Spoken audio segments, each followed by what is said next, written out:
reckon I got assignments and show my best pocket? No, you can't. You can help me open the bags first. So I'll open the door, you help me with the cases. Okay, not so fast.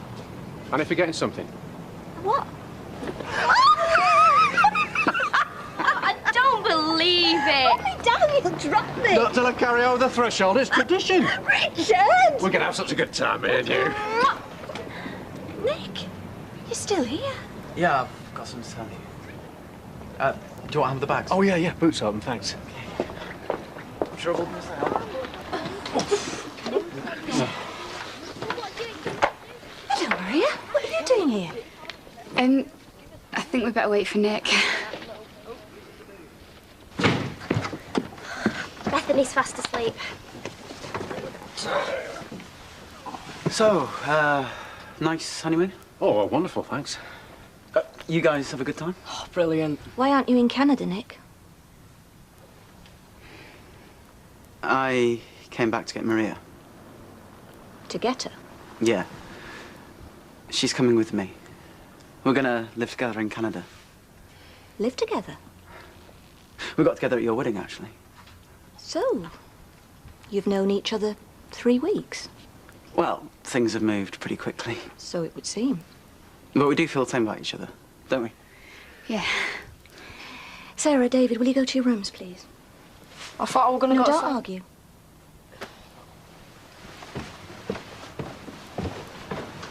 Obviously, you don't approve. Do you expect me to? I don't see why not. So you've known each other 3 weeks and you're planning to live together in Canada. What do your parents think about this, Maria? Yeah, well, they're shocked. But they just think if it's what we want, then... They don't think you're rushing into it a little bit? Look, if we lived in the same country, of course we'd take things a bit slower. But because you don't, you're going to drag this poor girl who you hardly know halfway across the world. No, I want to go. That's not the point. I'll leave you lot to talk. Yeah, I better go as well. Yes, I think you better had. No, Maria, stay. No, honestly, you can talk better without me here. I'll be at the flat. All right, I'll come and find you later.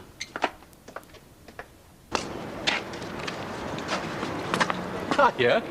Hi, Richard. How was your honeymoon? Fantastic. Unfortunately, we come back to a massive crisis. Yeah, sorry about that, mate. These things happen. How do you know about Nick and Maria? I thought you talked about the flat. What about it? Have you not spoken to your solicitor yet? No, why? We've pulled out. Hang on, is this some stunt to get me to lower the price or something? Because you're getting a bargain as it is, Steve. Have you seriously not spoken to your solicitor yet? I just got back from a door an hour ago. Richard, they're building a bail hostel next door to the Ridings. Hi, Audrey. Hi, Richard. Would you mind making the tea, love? I need to go through the post urgently. What's the matter? Well, I'm hoping it's something or nothing, but if you could just give me 5 minutes. Anyway, we've fallen out. Says he doesn't care what I think. Oh, he never has. Says I made him go to Canada and it's none of my business what he does with his life. Oh, darling. What on earth's got into that, Aunt? Well, I think he'll love it even more with Maria, so he says. Where's Maria now? Well, at home packing. Yeah, I know it's late. I've just got back off honeymoon. You could say I came down to earth with a thud. What's Yeah. all that about, John?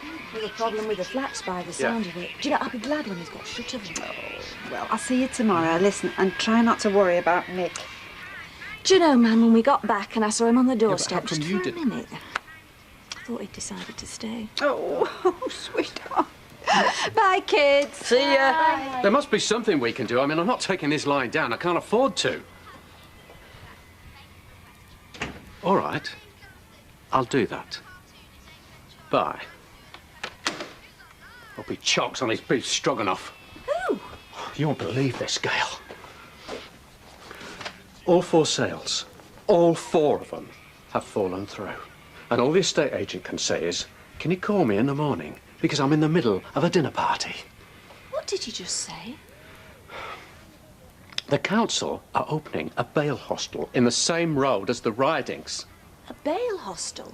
You know, somewhere where they put ex-offenders, you know, help them readjust to the outside I don't world. understand. I mean, how does that affect the flat sales? Well, Gil, I mean, people can be very snobby. They want to live somewhere nice. Not next door to a load of ex-cons. Oh, it can't be that bad, surely. Well, like I've told you, they've all pulled out, even Steve McDonald. All the money I spent doing that place up down the drain. As of now, those flats are practically worthless. I see. I mean, I've had a lot of setbacks in the past, Gail, but this is the final straw.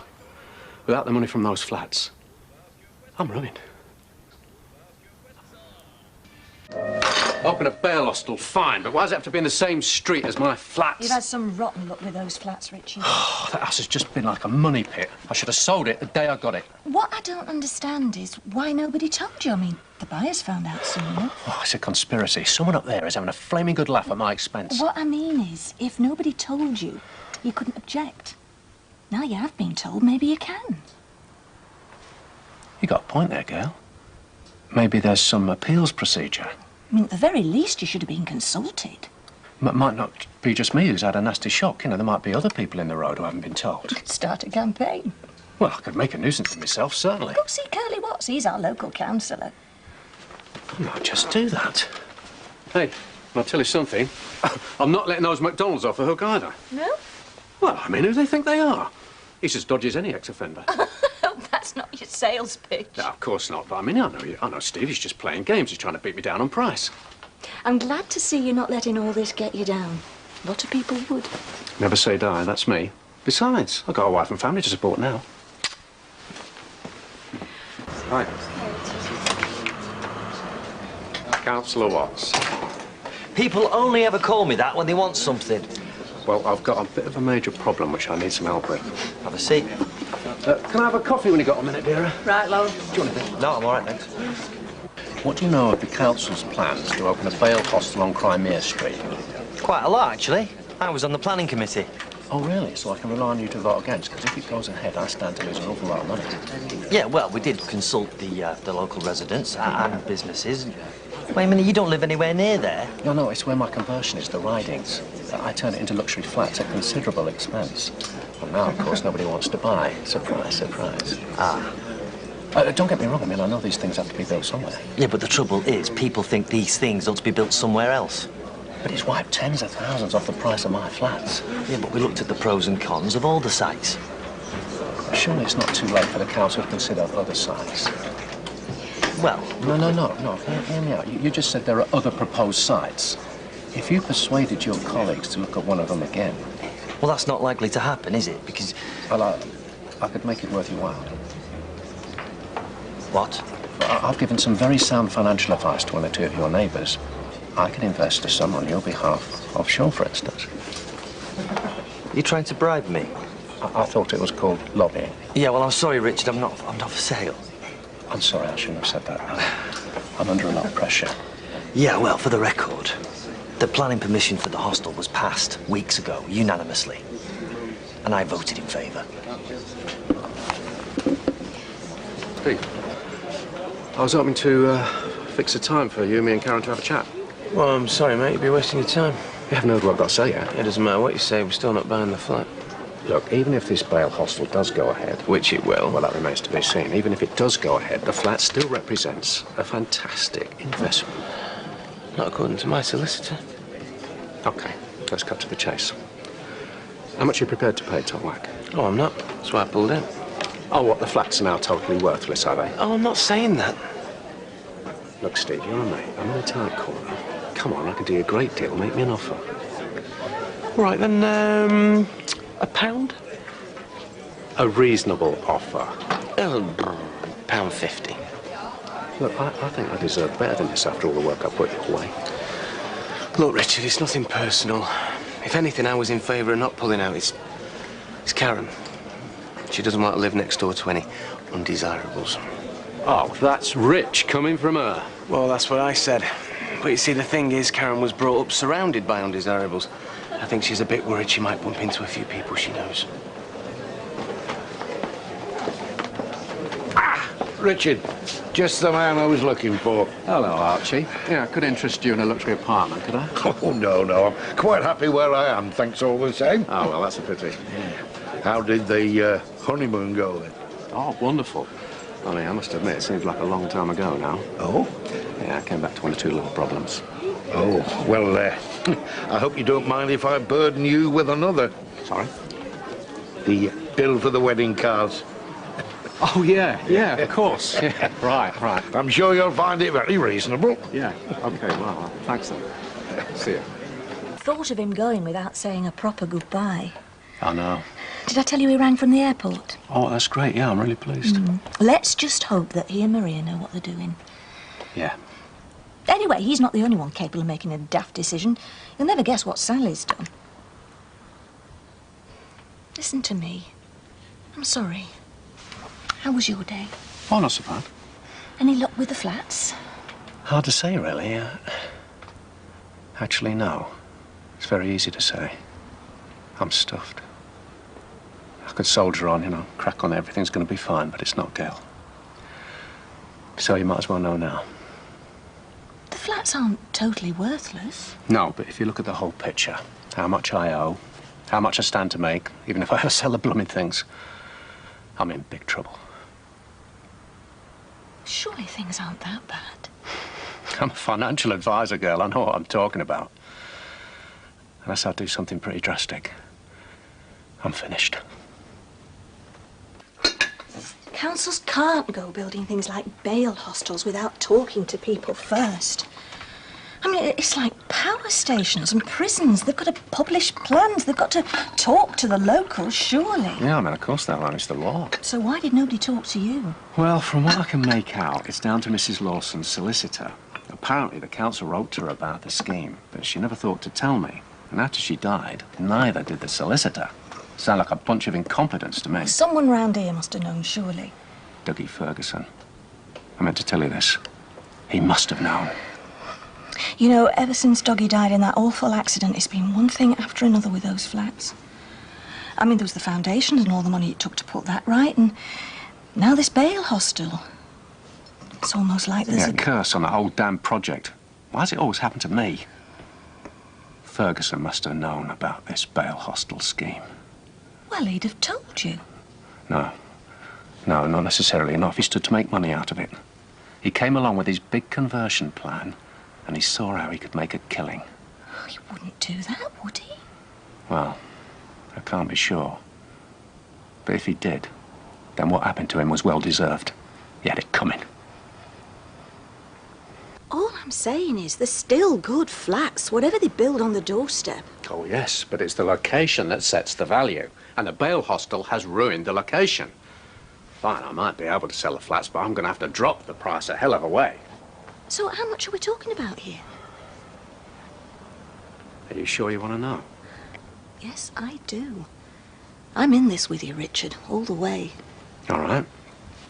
Converting the flats and fitting them out has cost me so far something over 300,000. How much? 300,000. Now, some of that I already had, but most of it is a bank loan. Now, I reckon on selling those flats for a minimum of about £120,000 each. Times 4, that gives us £480,000. Nice little profit. The Hillmans live happily ever after. Along comes this bail hostel. Now, suppose I have to sell these flats for £60,000 each. Times 4, that gives us £240,000. And I owe the bank a lot more than that. Right. Now you know the kind of trouble I'm in.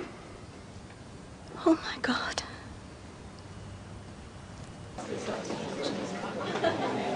Good night. Night. Oh, Richard. Glad I bumped into you. I understand you're having a bit of a problem with your flats. Well, you know, always problems in business, Mike. Yeah, but I heard it was bad. I mean, this bail hostel scheme's going to knock your market value for 6, isn't it? Oh, more like a temporary dip, I'd say. I mean, these hostel plans aren't set in stone, and the flats are still first-class properties, so nothing I can't cope with. Ah, glad to hear it. See you. See you then. Saw Mike Baldwin in the Rovers. He knew about the flats. Well, you know how quick news travels round here. Yeah, tried to make as little of it as I could. Tried to make out something I couldn't get sorted. Why? Now, look, Gail, this is vital. If people get the idea that I'm in trouble, then I really am finished. People start clamouring to cash in their investments. The bank will want its loan repaid. We've got to put on a front so that nobody loses their trust in me. All right. Now, that means that you confide in nobody. It all stays here, right here in this house, between you and me. I'm glad you mentioned the house, because I've been thinking. We need cash flow, right? To give us some breathing space. Yeah, I've had a couple of ideas about that, actually. Well, why don't we remortgage this place? No, I'm not going down that road. Why not? Mortgage rates are low. It's your house, Gail. It's our house. It's your basic security for you and the kids. We could raise some cash. And I remember when Sally needed money, you advised her to remortgage her place. No, that's completely different.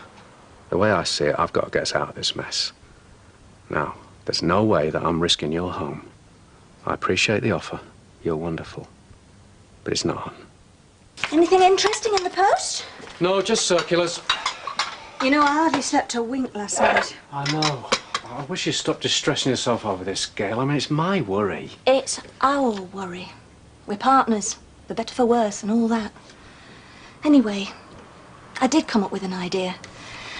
Why don't we ask me Mam for a loan to tide us over the next few months? Because it's not a good idea. At least think about it. I'm sure she'd be willing to help. This is much the same as your idea for remortgaging this house. I will not shift the burden onto you, Gail, and I will not shift it onto Audrey either. This is pride, isn't it? Some masculine, I'm the breadwinner sort of attitude. Maybe it is, but that's the way I am. Hillman, Richard Hillman. You did our wedding reception for us.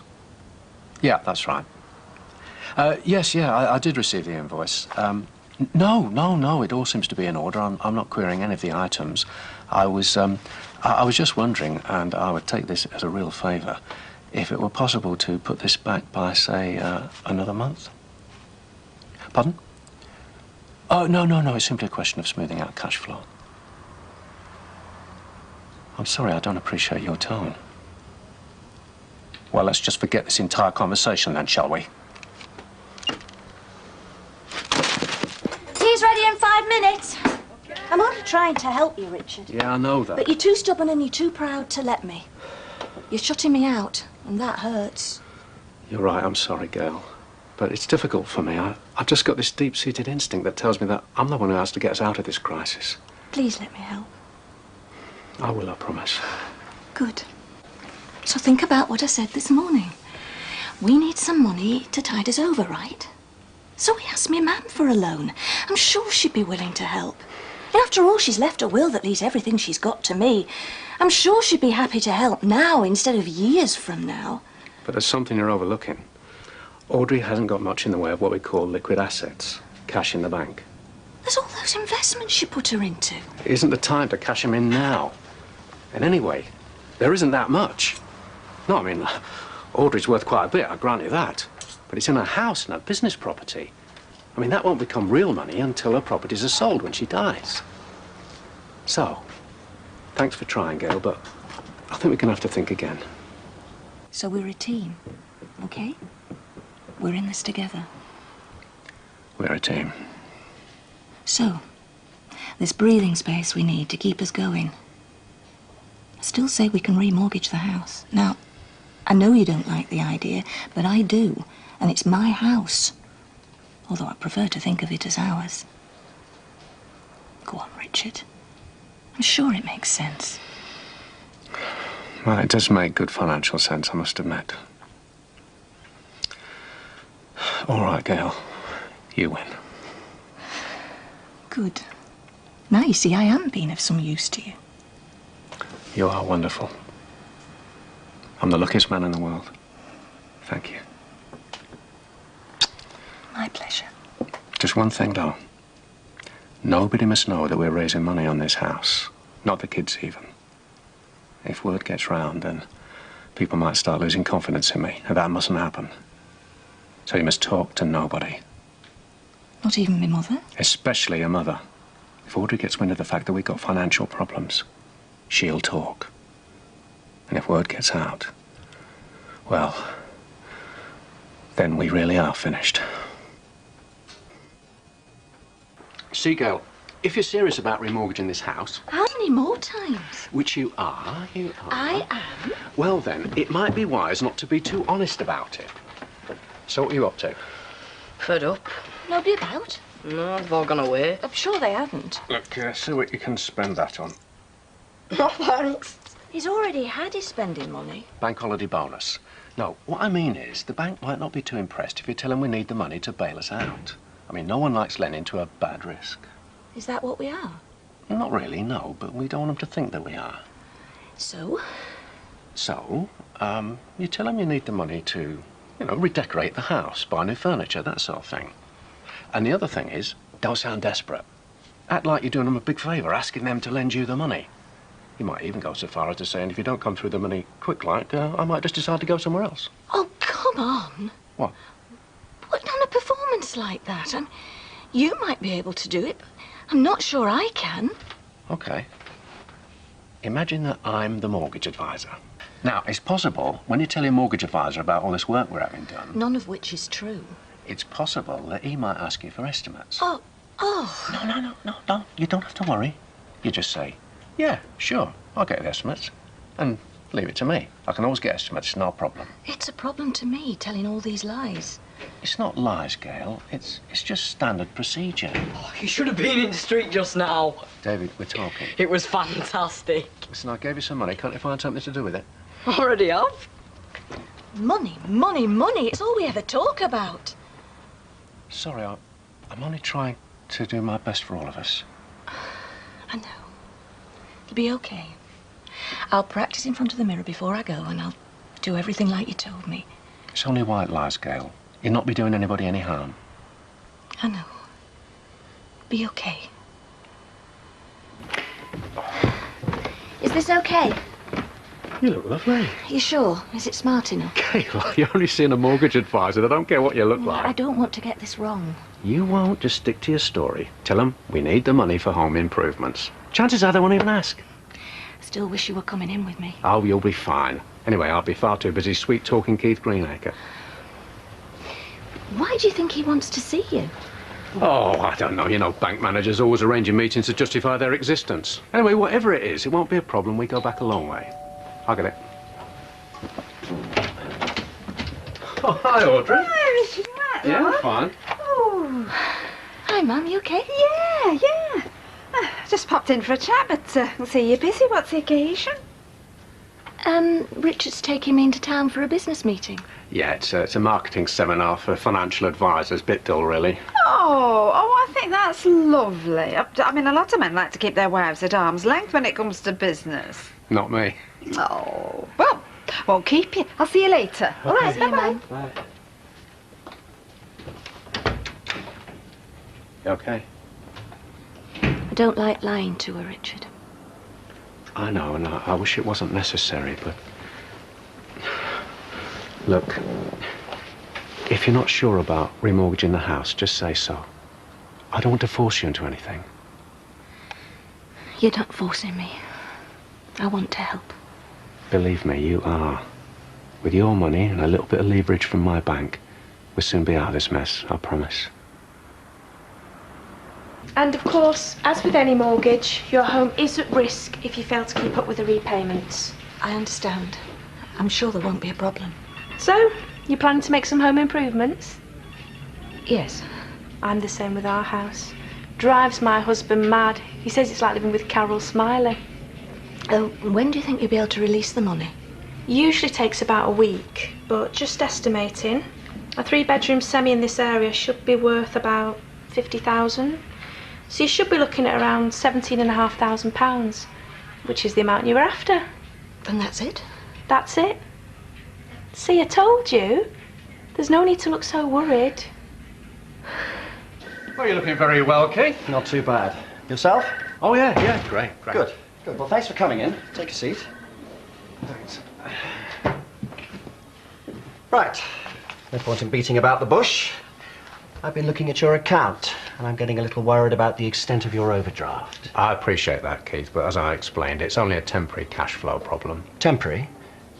As far as I can see, there's very little evidence to suggest the situation's about to get any better. You've missed the last 2 payments on the loan as well, and you don't seem to have the funds to make the next one. Oh, well, that's not strictly true. I shall shortly be in receipt of a cheque for around £18,000, so that should go When? I'm not exactly sure, but I should be able to confirm that by the end of the day. Well, that's a start, I suppose. And what about the flats? Any movement on those? We've hit a bit of a hitch on those, actually. No, nothing serious. A couple of people have pulled out. Why was that? There was a bit of concern over the possibility of a bail hostel being opened in the vicinity. Sorry, a bail hostel? So weren't you aware of this before you made your planning application? Unfortunately, that was an oversight by my late partner, but I really don't think it'll be a problem. Well, from where I'm sitting, it's an extremely serious problem. Come on, Keith, it's me you're talking to. Richard, I'm sorry to sound unsympathetic, but the bank has been extremely supportive of you. But unless you can offer me more than vague promises... What are you saying? I'm saying in 2 weeks, I need to see you again. And in that time, you need to have significantly reduced your debt. And how am I supposed to do that? You're the financial advisor. Forget your fancy holidays, your unnecessary purchases, and then look at your assets.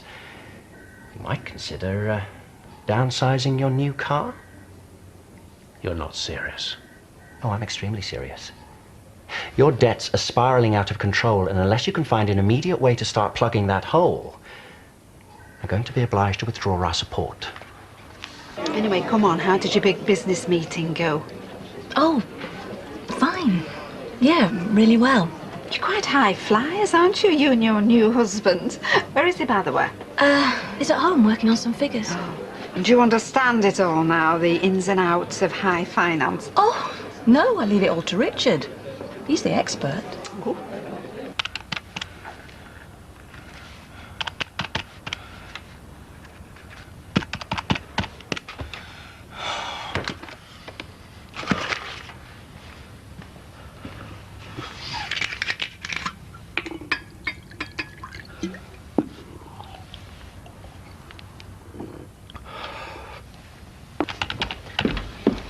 Trouble is, now we've made up that meeting, my mum thinks I'm some kind of financial whiz kid. Really? Is everything all right? You're a bit quiet. Am I? No, I'm fine. Just thinking. When did that mortgage advisor say the money might come through exactly? A couple of weeks, as soon as they've done the survey. Anyway, you never told me what the bank manager said, apart from that everything was okay. Keith? Yeah, he was very understanding. Oh, so pleased. You know, I hated this morning, all the lying. To me mum, to the bank. Should have trusted you, shouldn't I? Sorry? That it'd be worth it. I mean, you knew everything would be okay. It is okay, isn't it? I mean, the investment from the house will make a difference. Yeah. Of course. You know, I think we should have some wine tonight to celebrate. Lovely. About time we had a bit of luck.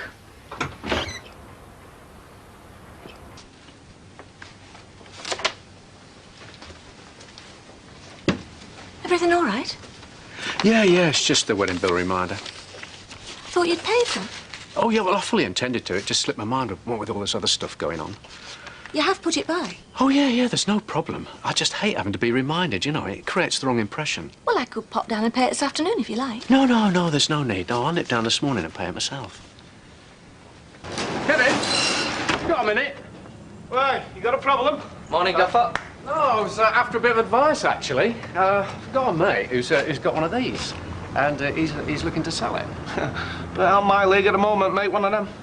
No, I wasn't suggesting you buy it. I just wondered if you know how much it was worth, like, you know, second hand. Same year? Yeah. Average mileage, top nick. Was it 99,000? That's it. Yeah. Average mileage, yeah. Looking at about 12 grand. Oh, great, right, thanks. Yeah, I'll pass it on. Where's he thinking of taking it? Who? Your mate? Oh, yeah, I don't know, he didn't say. Tell him to try Wheelers on interchange. Get a fair price there. Right, thanks. I'll do that.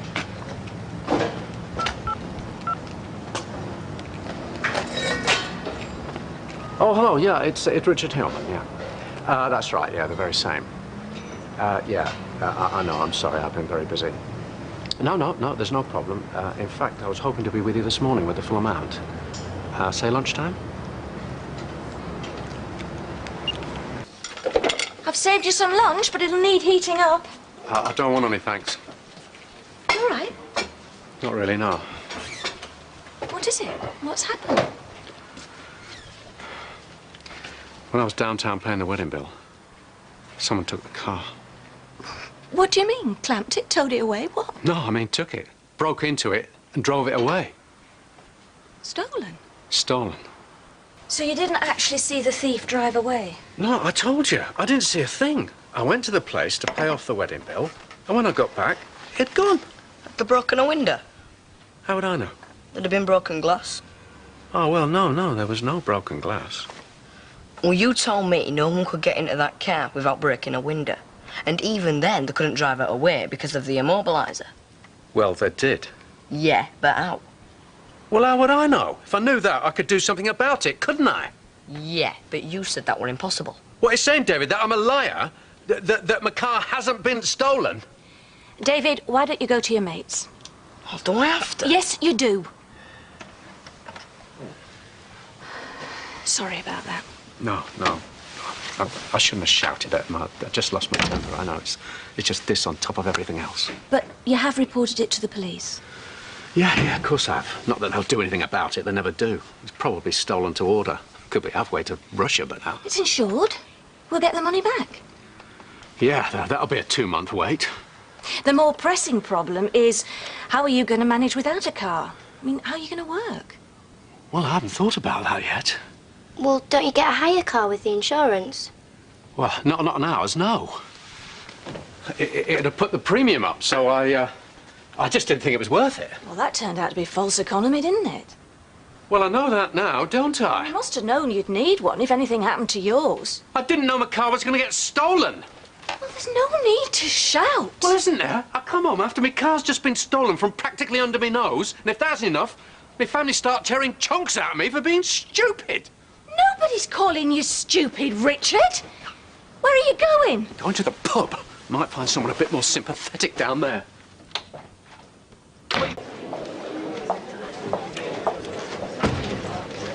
You okay? Yeah, I suppose. Look, I'm sorry about before. Yes, Gail, what can I get you? Oh, no, nothing for me, thanks. Well, what she really means is a glass of wine, please. No, honestly, nothing. I'm sorry about before. No, I'm the one who should be apologising. I shouldn't have lost my temper like that, especially not in front of the kids. You're going through a very difficult time. Yeah, well, that's no excuse for putting the rest of you through one, especially when you've been so understanding. You can't be expected to carry all this and not let off steam sometime. I've made a right mess of things, haven't I? The car is just the last of a long line of disasters. You can't blame yourself for the car being stolen. That could have happened to anybody. Could it? Yes, it could.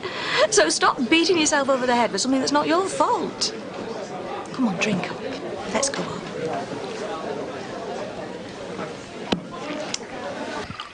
Thanks, love. Here's to us. And whoever stole our car. I'll drink to that. And, I'm sorry that things ended up like this. It's not the end of anything, Richard. It's the beginning for us. But I've made a lot of stupid mistakes, Gail, and it's about time I took responsibility for them. What are you talking about? Oh, I don't know. Conversion, I suppose, for a start. Well, if you mean the underpinning, how are you to know? That could have happened to anybody. Not just the underpinning. What then? Other things. Other things that should never have happened. Well, if you mean the bail hostel, that's down to Dougie. No, it's not just that. Look, you don't know the things I've done. Yes, I do. You do? I know you came into our lives and made us happy. No. Yes, you have. You showed me it was possible to fall in love again. Do you know what that means to me? I never thought I'd feel like that again. And Sarah, David, Bethany, you took to them like they were your own, and it's not been easy. No, you don't understand. I do understand. I understand what you did for me and my children. I understand you came into our lives and created a real family. I'm maybe not the man you think I am. I know what I see, Richard. And I want what I see. Car and the flats and... And the underpinning, and the bail hostel. All inconsequential. We'll get over them. I trust your judgment, and I'll back your mistakes, whatever you make along the way. They're not important. What's important is us.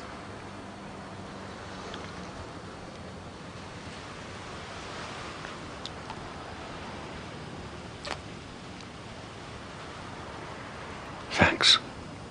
For what? More than I can tell you. Steve! Couldn't run us into town, could you, mate? Yeah, mate, I'll just see if I've got any free time.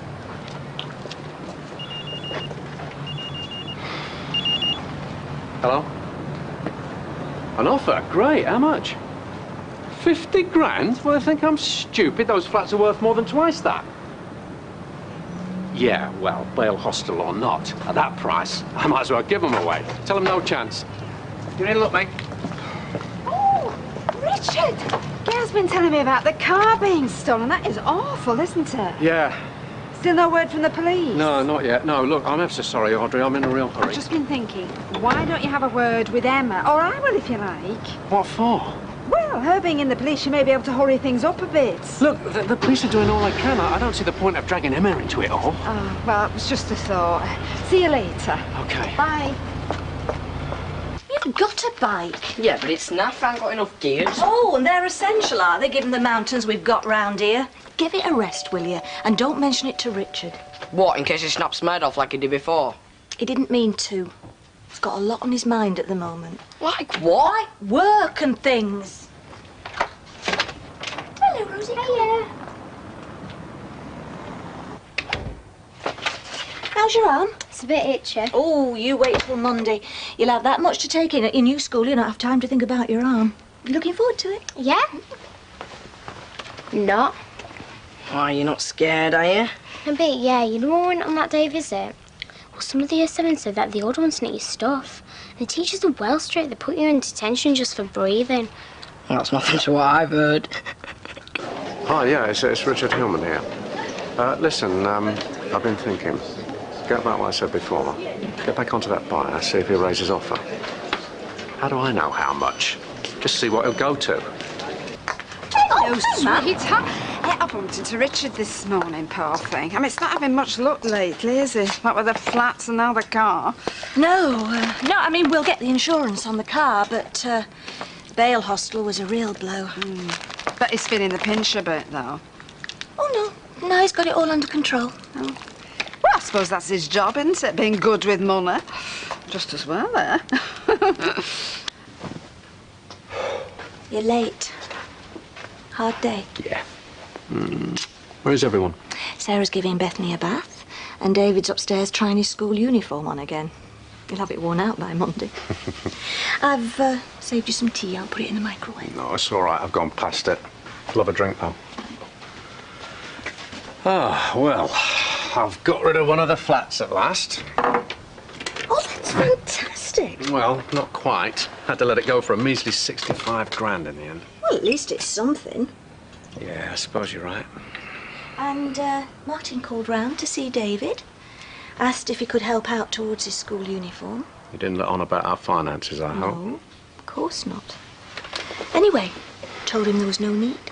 Good, because there isn't. Mum, I can dress myself, you know. Oh, yeah, your tie's crooked. First day at big school. Mind they don't flush your head down the toilet. My dad said that nobody does that. Oh, we always used to do it to little ones. Yeah, but we're not little. You will be when you get there. Don't be nervous. Most of your mates are going to be there. Yeah, but I don't know which class I'm going to be in. I'm going to stay with David. Ever the gentleman. He'll be there if you need him. Chill, it's not like we're getting married or all. Yours won't marry you. Well, so you're not going to cramp your style? Yeah, but we're all lads. Don't want a girl around. Oh, don't they both look lovely? She's so pretty, he's so handsome. Come on, give your gran a kiss. Don't think. Here, let's leg it before they get cameras out. See ya! See you now. Bye. Have a good day. Do you remember your first day at secondary school? Yeah, I was wearing a second-hand blazer, And I didn't have any gym kit. Like me. Me mum didn't know a gibber from a jotter. A what from a what? Don't ask. Anyway, David seemed happy enough. At least he didn't complain about having to walk. Yes, well, I told him what would happen if he brought that up again. You know, I suppose we could buy a cheap car, just to tide us over. Whatever you say.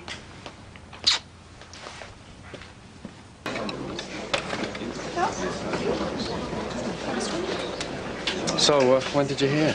Well, I've known about it for some time, but a lot of my customers are talking about it. I mean, none of them wants to live next door to a bail hostel. Neither would I. Well, it's not as if there's going to be a criminal on the doorstep every 5 minutes. Oh, all sorts of people are on bail. Murderers, child molesters. That's the sort of talk that's lowering the price of my flats. Oh, it's not gone down by much, has it? Enough. Oh. Well, all my money's tied up, as you know, but look, I have got some spare cash now. Oh, Mum, that's very kind of you. Yeah, it is, Audrey, but you're the last person I'd take money off. You deserve everything you've got. Look, we're family. Come on, we sink or swim together. Well, so thanks again, but the problem's cash flow, that's all. As soon as the rest of the flats sell, we'll be fine. Absolutely fine. Hi, Richard. Hiya. I've folded up my tie and shirt, my blazer's in the wardrobe. So now are you going to tell us how you got on? Not to say, really. Like the gym, like the science labs, like the playing fields. What about the teachers? They're all right. So you think you'll settle down? Yeah. If you want me, I'm playing football. Want to get in team, don't I? He's cool. That's his style. No news is good news. I've got some good news of a sort. About the flats? What else? Survey's through on the show flat's fine, so we'll be getting some money. Good. 65,000, thou Gale. The flat's worth so much more than that. It's a step in the right direction. Yeah. We'll be fine. Oh, Walker. What are you doing? I'm preparing a detailed company profile for the bank, along with a 4-year projected business plan. Ooh. Sounds impressive. Guess what this is? The bill from the florists. It's from the bank, the remortgage. They're giving us 17,500. The fools. That is great. When's the money come through? Oh, I always knew you couldn't wait to get your hands on my cash. It's gone straight into my bank account. Let me have some. That is fantastic. So will this sort out all our problems? Pretty much. And when's your next meeting with the bank? Tomorrow.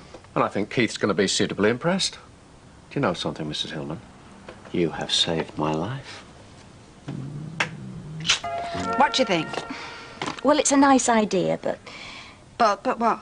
Well, we have had a family portrait taken once before, remember? I know, but it will be different this time. And guess what? I've spoken to the photographer and he can come to the house. What, come here? Yeah, he'll do a full family portrait in your own living room.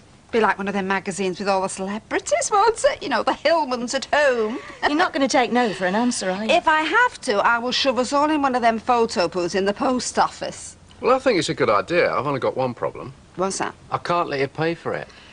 Richard, that is the point. I want to do something for you. You don't need to. Yes, I know I don't need to. I want to. Why don't you let me buy it for you as a present? No, I don't want to receive a present. I want to give a present. Well, how about we split it 50-50? How about you shut up and let your mother-in-law do something nice for you? She's bullying me. Oh, don't look at me. I've got no control over her. Hello, sweetheart. Good day at school? Yeah, fine, thanks. You're early. Thought you got football practice. It were cancelled, showers are bust. Oh, dear. OK, well, you can lay the table. Your nan's stopping for tea. OK. All right, I'll give in. You can pay. Do you know, I knew you'd picked a good one. I was looking at some cars today. Nothing too flash, but we need some new wheels. You all right? Yeah. How's school going then? I mean, you enjoying it? Making new friends? I'm trying to watch this. Oh, right.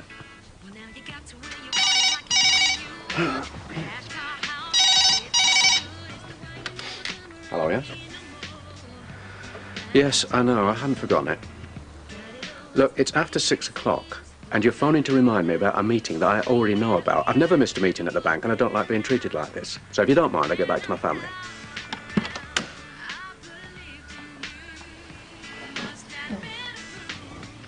What were all that about? I thought you were watching this.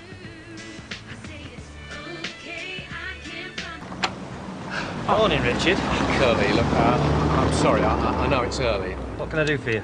I wondered if you had any news on the Bale Hostel. Apparently the planning committee had a meeting last night. Come on, Richard. I have a weekly surgery in the library, 7:30 Thursdays. I know. I'm sorry to bother you. But you see, I'm seeing a client this morning. It would be good to be able to update him. And you only live over the road. So it was convenient? Yeah, I'm sorry. But I do need to know. Well, there's been a few more complaints apart from yours, so we're going to have to review the application. Really? Yeah, now, if you don't mind. What, you mean it might not go ahead? No. Well, how long will the review take? Well, 6 months, probably. Now, if you don't mind, I really have to go. Morning, Richard. Morning. Everything all right? Yeah.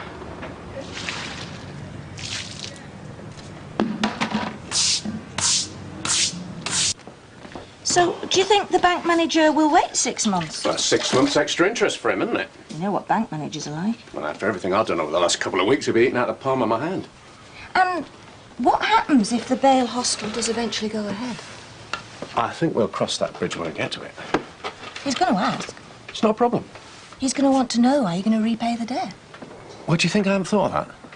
So what are you going to say? It's all in hand, Gail. I'm supposed to be your business partner, not just your wife. I know. So what are you going to say? Well, if the worst comes to the worst, Kellett Holdings will have to pay the debt off. Can they afford to? By the end of the winter, they will. The winter's the best time for Kellett Holdings. What do you mean? Most equity release schemes tend to mature over the winter months. Mature? You know. Oh, I see. I mean, it's a sad fact of life that the mortality rate tends to increase the worse the weather gets. So we should have at least a couple of schemes maturing over the next 6 months, which means less outgoings, more income. It's never hit me before. I'm the director of a company that thrives on people dying. You are the director of a company, Gail, that provides a service. Kellett Holdings gives cash to people in their twilight years. Money that would go straight to the taxman they can spend on themselves. Now, what's wrong with that? Well, nothing, I suppose. Can't take it with you, can you? Just didn't realise how much me and Archie Shuttleworth had in common. This shows expenditure set against income. I've included my wife's earnings there, and as you can see, it balances out quite comfortably. Right. Now, as far as reducing the debt's concerned, I've sold the car, which is one of the things you suggested, if you remember last time. I'm selling one of the 4 flats at a reduced cost, just to tide me over. Now, that sale's going through. That should net another 65k. You'll find all the documentation in there. And my wife has remortgaged her house. And as a result of that, now, today, I can give you a cheque for £17,500. That's the full amount of the equity released by the remortgage. And that's how serious I am about working with you on this, Keith. That's how committed I am. Well, I'm sorry, it's not good enough. It's not good enough by a long way. You spent £12,000 on a wedding. And my honeymoon. When you had a debt of £350,000. I had an asset of 480. I didn't know about the Bale Hostel at the time. Well, you should have done. Anyway, it might not matter. Probably won't go ahead. If it doesn't, I'll make a big profit. Yes, and if it does, you'll make a big loss. I'll be able to keep going until the council do their review. Yes, you can survive on what you and Mrs. Hillman are earning. Yeah, so where's the problem? The problem is I can't see from any of this how you're going to reduce your debt. I've reduced it by nearly 90 grand in less than 2 weeks. Yes, with a series of one-off measures. I've remortgaged my own home. I've sold the family car. Do you know what that meant to me? Yes. I'm selling one of my flats at a loss. What do you want, man? Blood?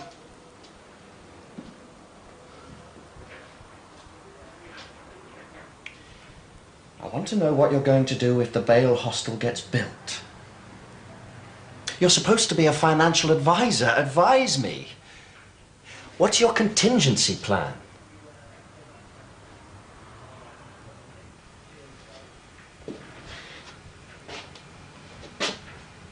expecting a big growth in income over the winter.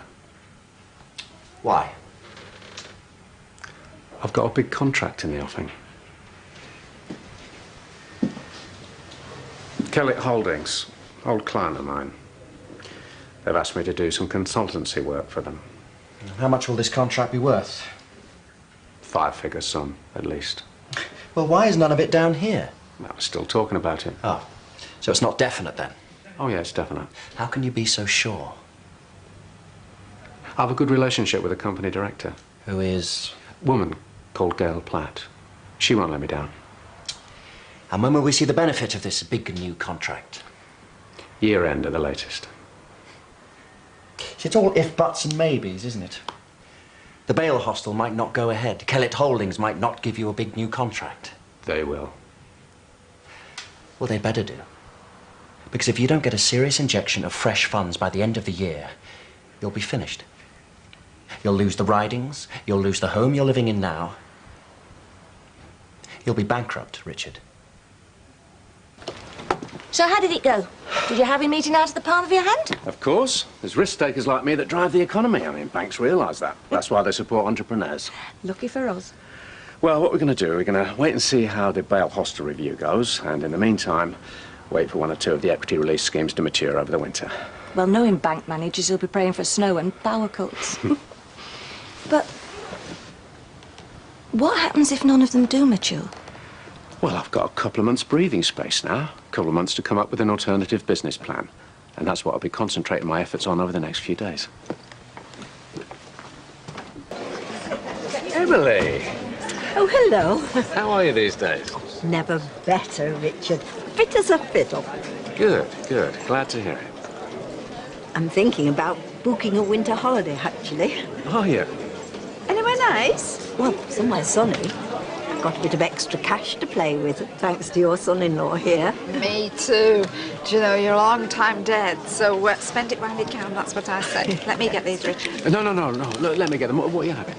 That's 150, please. Come on, get Emily's out of that. Oh, thanks, Audrey. And a gin and tonic, dry white wine for Gail, whatever Richard's having, and one for yourself. Oh, thanks. Lager, is it? Yes. Look at his face, Emma. You're so old-fashioned, Richard. Come on. I'm a woman of independent means, me. You, of all people, should know that. I do not need a fella to buy me drinks. So anyway, you forgot your change. Oh, dearie me. Another one of my senior moments. Oh, thanks, Gina. It's easily done. Well, it is by me, honestly, Emily. Do you know, I think I'd lose my head if it wasn't screwed on. Well, you've always been a bit like that, Ma'am. I don't think you can blame it on age. Touch wood, huh? Oh, you don't even joke about it. It's my worst nightmare. A friend of mine from church, Jessie McLennan, always used to have such an active mind. She lived alone, totally independent, but now... I mean, she still comes to church because her son brings her, but he doesn't know where she is or what she's doing. But if it wasn't for him, she'd be totally helpless. She couldn't survive. Well, I don't think I'm that bad. Well, yet. Oh. Oi! Oh, words with you. What have I done now? What's my best sheet doing draped over that tatty couch in your backyard? So, have you come up with an alternative business plan? I've got the germ of an idea. And is it going to sort out our financial problems? You got nothing to worry about, Gail. Except a bail hostel and a mild winter. Hey, don't start talking like that outside, you know. Bad for business. My lips are sealed. But seriously, do you have a plan? Well, I'm working on something. I just need to test its viability first. As long as I can leave it in the safe hands of my financial advisor. You can. Don't worry about a thing. Hi, sweetheart. Hi, Mum. I've just got some more information about Sunday. Oh, sorry to bother you, Richard. Mother-in-law's, Audrey, I couldn't be more happy to see you. Come in, sit down. Thank you. Oh, good gracious. Are you staying for tea, Audrey? No, love, no thanks. I just popped in to tell you about the photographer. It's no trouble. No, honestly, I'll get off. But you could ring me a taxi, please. I haven't got the car. Just as well. I've got nothing in. Oh. Well, I could always go to the chippy. No, thank you. You have to watch your figure when you get to my age. Oh, you couldn't get that, could you, Audrey? Oh. Your wish is my command. It'll be David, forgotten his keys. Oh, no. Hi, yeah. Just forgot my keys. Oh, well, Downstairs in your room. Oh, yeah, one for 8 Coronation Street, please. Grassmere Drive. you should have a really big Audrey Roberts. Thanks. Anyway, what are you doing here? I've come to tell you about Sunday. Oh, what's happening Sunday? Your gran's got a photographer coming round. Going to take a family portrait of us all. Taxi will be 5 minutes, Audrey. Oh, thanks, Richard. No problem. Hey, why don't you sit down while you're waiting? I think I will.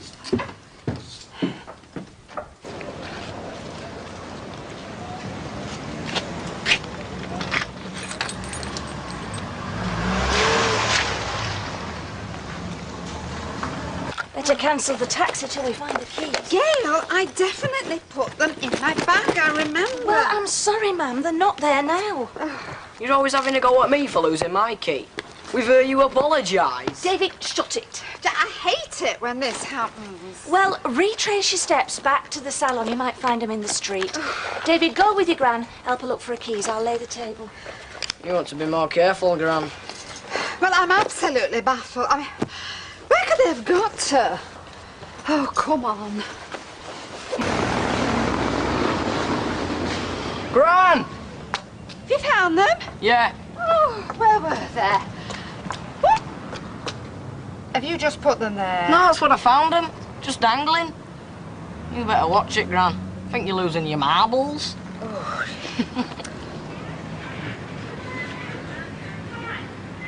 Oh, I mean, you know, if you think about it, anyone could have walked by, seen these keys, and the whole salon would have been at their mercy. You want to tie him round your neck with a piece of string? That'll do a trick. Oi, enough. We all get a bit forgetful when we get older. I might just forget your pocket money this week if you don't stop getting on your Oh, gram. it's okay, Richard. He's quite right. I am a silly old fool. Hey, we've all done it, ma'am. Oh, because I remember locking the door, and then Emma were shouting at Kirk, you know, Maria's brother. They were having a row across the road about the weather for some reason. So I must have been distracted, left the keys in the lock. Oh, what an idiot. This alternative business plan of yours. We don't have to talk about that, do we? Well, I was wondering what it is. Oh, it's... You wouldn't be very interested, Gail. It's very boring, believe me. But it will work. Yeah, I think so. When will you know for sure? When are you going to do this viability test you were talking about? The wheels are already in motion. You don't hang around, do you? Can't afford to. So, we are going to be okay. You are going to get it sorted. Yeah. Where there's a will, there's a way.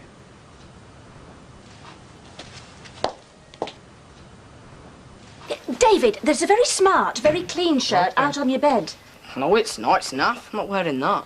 It's a family portrait. I'm not having you looking like a slob. Shows how much you know about what's cool. Right, that was the photographer. He's going to be half an hour late. He's got a flat tyre. You're in a chirpy mood. No, I'm just my usual happy-go-lucky self. Like I told you, things are looking up. Oh, shouldn't your mother be here, by the way? When's she coming? Probably forgot where we live. David. Look what happened the other day. Spent ages looking for them keys and they were in the door all along. Did you say the photographer's going to be late? About half an hour. And how long's he going to be here for? I don't know, a couple of hours. Oh, great. Well, I'm sorry, it's such an ordeal. What have you got to do that won't wait a couple of hours? Oh, nothing. Nothing at all. I don't see why we have to have a stupid family portrait anyway. It's not like we're going to forget what each other looks like. This will make a good photo. Smile. Now, before we have this photo done, can I just check, please? You are still happily married, aren't you? What sort of question is that? Well, the last time we had a family photo done, let's just say Martin and Gail were going through a bit of a rough patch. Oh, I see. I mean, the last thing either of them wanted was to stand and play happy families. Well, no problem so far, touch wood. Oh, you have made Gail so happy, Richard. Well, the whole family, in fact. Well, I intend to carry on doing so, Audrey. Although I might have to fall out with you if you keep insisting on paying for these photos. Oh, it was my idea. It's my treat. Are you sure? Oh, Richard, come on. Hello, I'm not short of a bob or two, am I? Well, you of all people should know that. Audrey, your money's the last thing on my mind. Photographer's here. Oh, Gordon. Oh. Milk and 2 sugars, was it? Please. Look at my hair at the back of That's lovely, Look, just flick it up at the back. OK, But nobody's going to see that. I know that. I'll just cover that bit up there. Is that what it's that? Don't mess it up too much, because I've got the shape. You've done it, I know. I've got the shape. Just do it, and I'm doing it. Damn, I just remembered something. What? I promised to drop a form off to a client. I should have done it this morning. Oh. On a Sunday? Yeah, he's going back to Birmingham this afternoon. I'll have to go round. Well, what about the photo? Well, I can hardly afford to turn away business, Gail. Oh, look, I tell you what, look, why don't I ask Gordon if he'll do some of me and Gail, and then me and the kids? I'd love that. Well, it's going to take me 10 or 15 minutes to set up here anyway. There you are. Oh, great. Well, you can do the whole family when I get back. Well, it'll only take me about half an hour. Oh, we're going to be here all day at this rate. I'll be as quick as I can. Come on, darling. Keep smiling. Well, I would if Bethany had stayed still. Nearly done. Nearly done. That's it. Sorry. Richard's been gone a long time. Right, nice big smiles and nearly done. And... Right, here we are, here we are. And lovely. Oh, sorry, I don't think I was looking. One more then. Was he in? Yeah, just caught him. We're ready for you. Oh, great. Where do I go? In between me and me mum. Oh, Richard. My two favourite women. Oh, and Sarah, of course. All right, that's it. Now then. Nice big smile. Lovely. Yes. Oh, no, hang on. My keys. Oh, ma'am. Oh, it's all right. Got them. Bye, sweetheart. Bye-bye, ma'am. Thanks Bye, a lot. Richard. Bye, Audrey. Oh, see ya. It's very nice of me ma'am to pay for those photos, you know. They won't have come cheap. She's a very generous woman. You know, the older I get, the more I appreciate having her around. I think we're very lucky to have her. Yes, we are. Very lucky.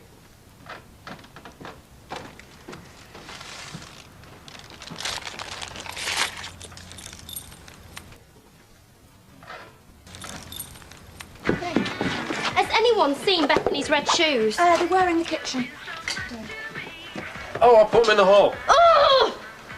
Do you think it's wise spending a lot of money on a clapped-out old banger? I mean, if you want a car for a few days, you can always borrow mine. It's not an old banger, is it? No, it's not. It's a nice, clean, second-hand car at a fair price. And when the insurance money comes through on ours, we can sell this one and buy a new MPV.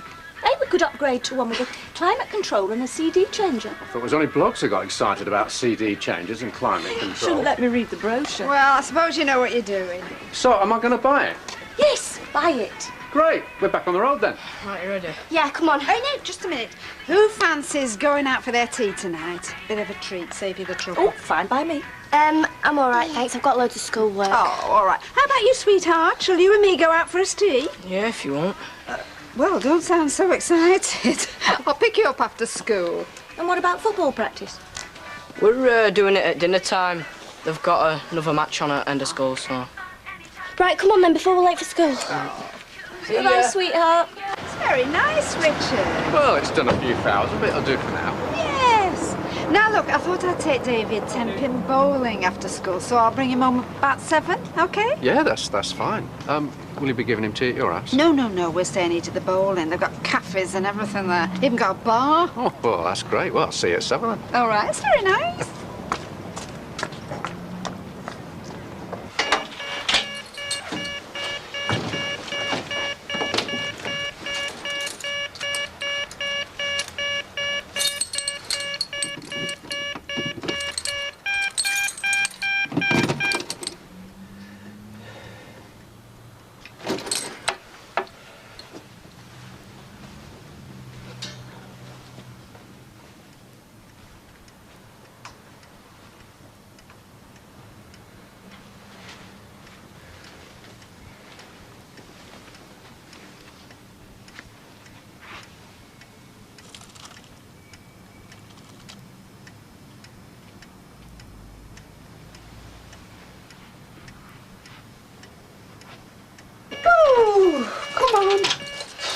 Don't know about you, but I could do with a cuppa. Why, losing make you thirsty? Oh, cheeky monkey. Well, you perked up. Listen, I only let you win because your mum said you were a bad loser. Oh, yeah, sure. Hang on, listen. What's that? Someone in the living room? Sounds like a radiator, mate. No, it can't be. No, it's your 7 o'clock news, it's your radio. Burnfield Council leaders today gave planning permission for I've a new never left it on, shall I? Must have done. Well, I could have sworn I turned it off. Well, it was on. Oh, I don't know, sweetheart. I think your grand's losing her marbles. I honestly thought we got burglars. Better go make that tea. Yes. That's as long as I haven't left the tap on as well and flooded the kitchen. Sorry I'm a bit late. Appointment ran over. How'd it go? Hard to say yet. New client? Old? Bit of both, really. It's that long-term plan I was telling you about. I'm hoping something will come out of it soon. Hey! How was it? All right? Yeah, fine. We treated ourselves to tea at the bowling alley. Oh, thanks, man. Hey, you'll have to start watching what you eat now, you know. Why? If you want to keep your place in the football team, you ask your games master about fitness and diet. Is there out on telly? Never mind about telly. Start getting ready for bed. Yeah, OK. Oh, nice sweetheart. Bless you. Good night. Well, that was easy. What have you given him? Yeah, it does seem a bit quiet. Really? It's not sickening for anything, is there? Not that I know of. Have you noticed anything, Richard? No? No, he's probably just working him too hard at his new school. No bad thing either. Oh, I tell you what. I was glad he was with me when I got home. Why? What happened? Well, when we got in, I heard voices in the living room. Do you know, I honestly thought we got burglars. Do you know what? I'd left the radio on. No. Oh, it frightened me to death, I can tell you. Yeah, I bet it did. I could swear I remember turning it off. I must be losing my memory. Oh, we all do that sometimes. Yeah, I left the chip pan on once. Really? Yeah, got watching telly, forgot it was on, went out to get a newspaper. You did? Yeah, got back home, house full of smoke. So you're not the only one, Audrey. Oh, well, thank you, Richard. You know, I feel better for that. Well, I don't. Hope you're not going to be doing that again. Don't be silly, it was a one-off, same as Audrey. Oh, well, that's to be hoped. Otherwise, they'll be carting me off.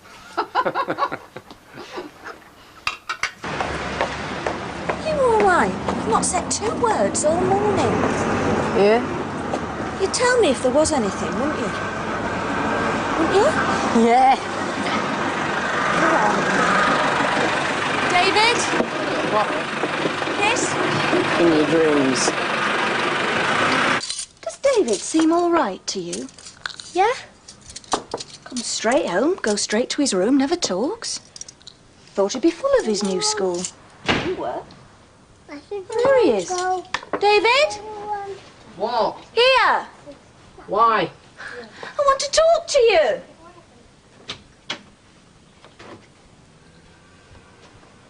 What on earth?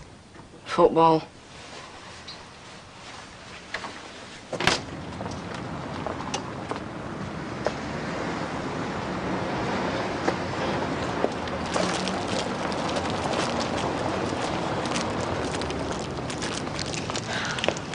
Biscuits. So? So you can eat in your room and not come down for your tea. What's going on? No. Yeah, there is. Come on, we're all worried about you. Yeah, and you don't have to be. So what's with the black eye then? And don't tell me football. Tell me! All right, I had to go at this lad in my class. So he's got his brother and his older mate to knock me about a bit, all right? His brother, what year? 9. Who is it? Look, it don't matter. Just leave it, all right? You sure that's all he said? Yeah, the same as he told you that he got hit with the ball in football practice. And he didn't seem awkward or anything. I mean, he didn't seem like he was hiding something. Well, how should I know? Look, Mum, he's fine. It's not like he's in hospital or anything. Well, Sarah's right. I think we're blowing this up out of all proportion. You mean I am? Well, I'm sorry, but when my son comes home with a black eye after 1 week at his new school, then I think I'm entitled to worry. Anyway, I know when he's not telling the truth. Well, I'm sorry, yeah, you're right. Look, well, when he comes back, I'll try talking to him again, see if I can't get to the bottom of it. David, before you shoot off, have you got a minute? It's about this school business. Not again. Oh, come on, just hear me out. You know, I remember starting secondary school myself. You know, it's like this. I mean, everything seems big, doesn't it? Like, buildings bigger, kids are bigger. Pretty scary, really. Suddenly you're not top doc anymore. And sometimes you get the odd kid that tries to take advantage of that. They think they can push you about, but you're not going to say anything. And maybe you don't say anything because you feel a bit embarrassed because you didn't stand up to him. Anyway, all I'm trying to say is that it's nothing to be ashamed about. And we'd like to feel that you could say something to us if anything like that's happened. Nothing has happened. That's what I keep telling you. Can I go now? Of course.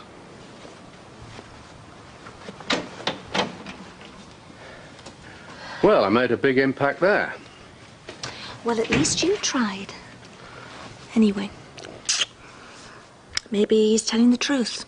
Perhaps I'm just getting things out of proportion. Anyway, apparently he hasn't been picked for the football team. Poor kid, he must be devastated. I know. But more importantly, it means that he can't have got that black eye at football practice. Yeah. So you were right. There is something going on. I suppose you might as well know the rest now. David, I need to talk to you. No, I'm going to my room. Hey, stop right there. Your mother's talking to you. Why didn't you tell us? It's no big deal. I can try again next year. I'm not talking about the football team. I'm talking about this lad giving you a black eye. Somebody had to tell them. They knew the rest anyway. You haven't told Mr. Barlow, have you? No, but I'm going to. No, Mum, I don't want you to. Don't be daft. Lads like that need dealing with. No, you don't understand. You're just going to make things worse. Then they'll think I've grassed on them. Well, all right, but I'm going to ask him to keep a closer eye on you. Oh, great. And let everyone think I'm some kind of a baby. I knew this would happen. Why couldn't you just keep your mouth shut? David!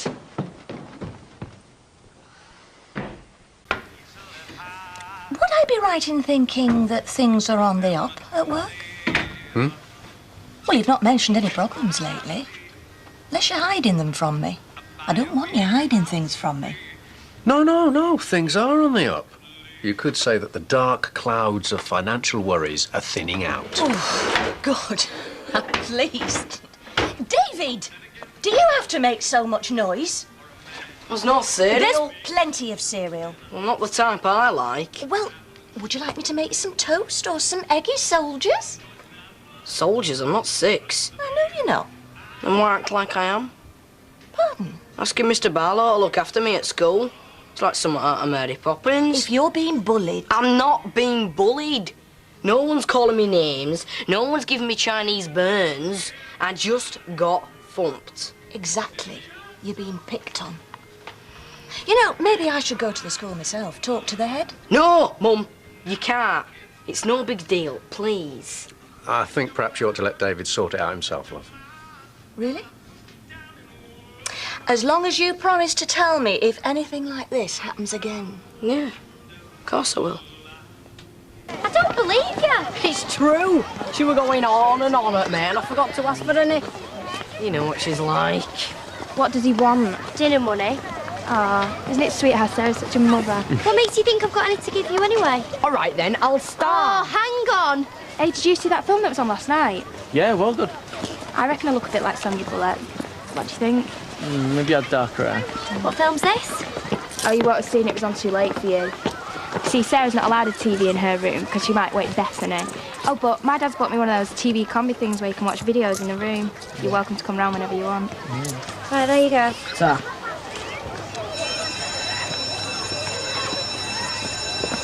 Is that him? Yeah. Adam White? What about him? It's the one gave David a black eye. He's year 9, David's only year 7. He's a little thug. Yeah? We'll see how he fares when he's dealing with someone in year 11. How do you mean? I mean, I'm not standing by while some scalliot's my girlfriend's brother. All right, you lot, let's be having you. Did Gail have a word with you about David? What about him? Well, it's probably best if I tell you anyway. She's making a mountain out of it as it is.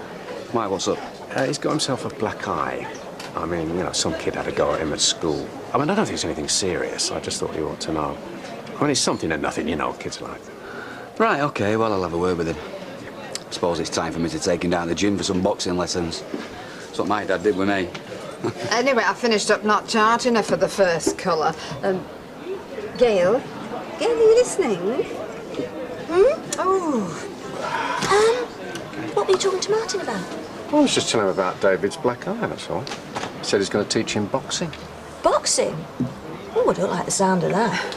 He'll turn into a thug or end up brain dead. Well, calm down, girl. He's only going to teach him a few moves. You know, help him defend himself. I think it's a good idea, don't you, Audrey? No, well, I don't see why not. As long as he doesn't start wearing gold jewellery and saying "in it" all the time. What? Don't you think I've got my finger on the pulse of modern youth? Man, that kind of work you have to keep ahead. Do you know, every time lovely David Beckham changes his hairdo, I have a stampede. Mind you, it keeps me young. We're going to the photographer's this afternoon. Look at the contact sheets. Are you coming? What, this afternoon? Yeah. Goodness knows how they're going to turn out. Do you know, I'm beginning to regret I wore that blue suit. I'm going to turn out like Margaret Thatcher. I can't really. I've got a meeting. Oh, that's a shame. Well, can't you just come for a bit? Well, I'd love to, but it's really important, you know. It's part of my financial recovery plan. Okay. What time will you be home? Do you know, I've got no idea, really. I mean, take your time. I'll tell you what, you know, take Audrey for tea afterwards. You know, on me. Oh, that's lovely, Richard. Are you going to hit him? Do you want me to? I don't know. I could do, but violence isn't the answer. I've got other plans. Adam White, I believe. What do you want? A word. What about? David Platt. Who? Year 7. Walking around with the black eye. What about it? Heard of the food chain, White? Get lost. See, you're part of the food chain. So am I. You thump David Platt. I thump you. Only I'm not going to thump you, White. I just want to tell you something you need to know. If you touch him again, I'll come looking for you. If I come looking for you, I'll put you in hospital. See? I told you I wasn't going to thump you. You might give black eyes, but I break bones. Now, this is a serious warning. The most serious you've ever had. And the only one you're going to get from me. Nice talking to you.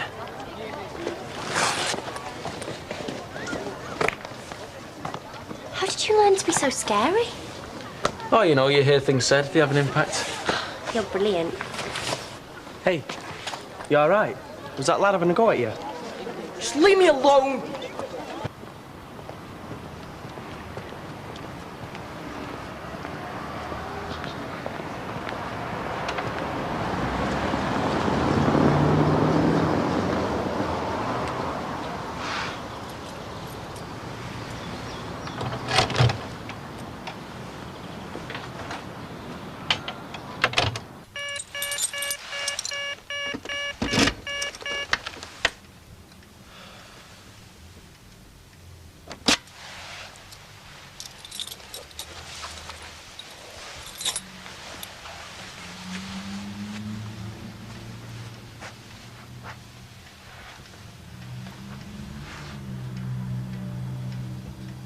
So who is in charge of planning permission, then? Where's he in? No, it's all right. I'll call back again. Yeah, you do that. Come on, mate.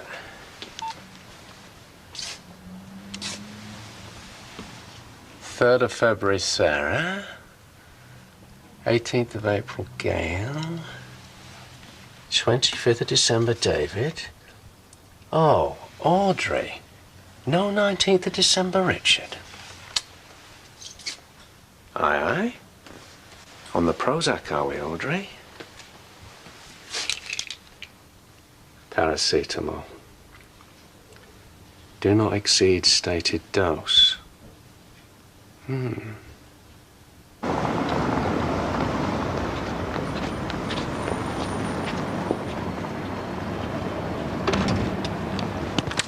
up, champ. So look at your shiner. Ooh, that's a beauty. You should have seen the first black eye I ever had. Although it looked nothing in comparison to that one, of course. Now, come on, there was no need to come back with me, sweetheart. I'll be fine. It's no bother. It'll be squinting through my glasses. I mean, you thought those pictures would have been a bit bigger, wouldn't you? The contact sheets, ma'am. Oh. They're meant to be small. Oh, really? Oh.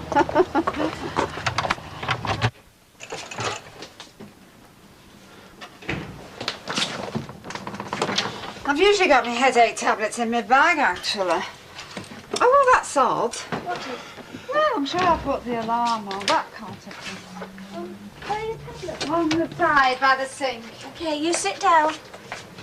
I've got to get my eyes tested, you know. I've been meaning to do it for ages. You'll be fine in a bit. Oh. There's Richard giving us money for a treat. Well, we can still go somewhere. Can't be bothered, do you mind? No, of course I don't. I'll ring Richard, tell him I'm stopping here for a bit. The pizza in the freezer, he can give the keys. Will he be home now? I'll phone his mobile. Oh, you wouldn't get me getting one of them mobile things. Sometimes I like to be unobtainable. Richard likes me phoning him. I'm going to Swinton anyway. I'll go past the place. What, the car showroom? Yes. Oh, I'll come too. We don't need 3 people to check out a number plate. Well, you need me to pick out the car. I think I'll be able to recognise it. Richard, I spotted it. Want to be there when you call the police. Yeah, me too. There's thousands of pounds riding on this. Well, the insurance is going to pay out the money anyway. But they never give you what it's worth. I mean, if you don't find it, you're the loser. Well, I'm definitely going because I know what I saw. All right. 12 o'clock. But let me do the talking.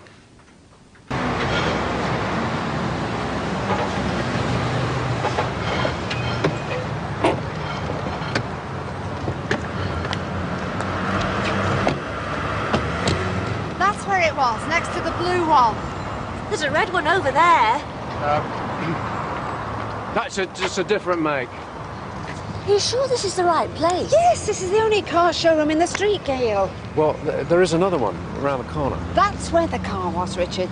Well, it's not there now. Well, they must have moved it. Why would they do that? Gail, I don't know, clean it, service it, take it for a test drive. There's no need to get excited. Oh, you know, we should have come last night. What if it's already been sold? Well, if it has been sold, I'll find out. You two stay here. But we don't want to antagonise the salesman. Don't let him spin you a yarn, Richard. I won't.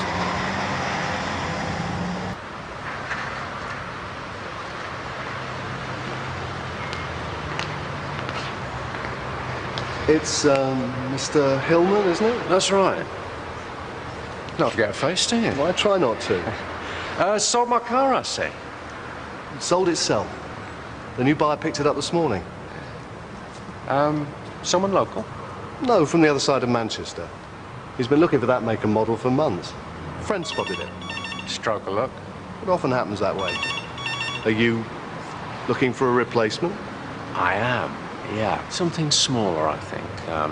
A year to 18 months old. I'm not really interested in anything on the forecourt. You got anything else? Certainly have. Come and sit down. What's he giving him? Well, it could be anything.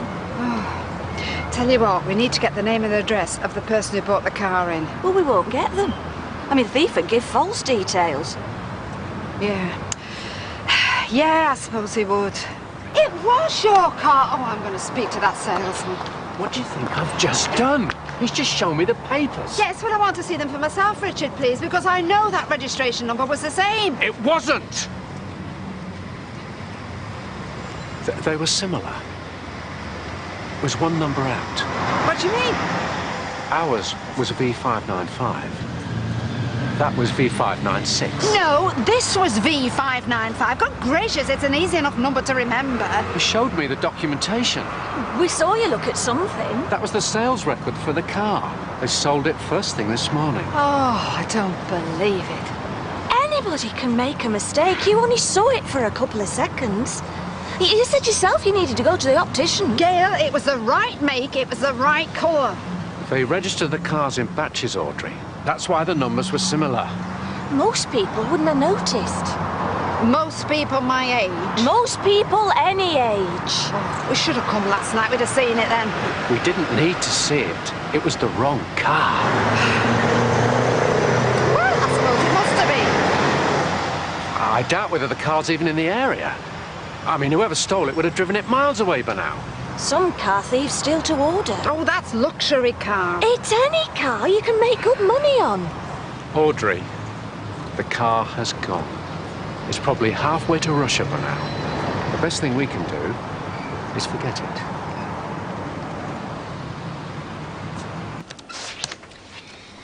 You were lying earlier.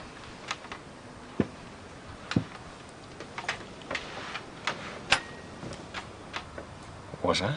Unlike me mum, I can always tell.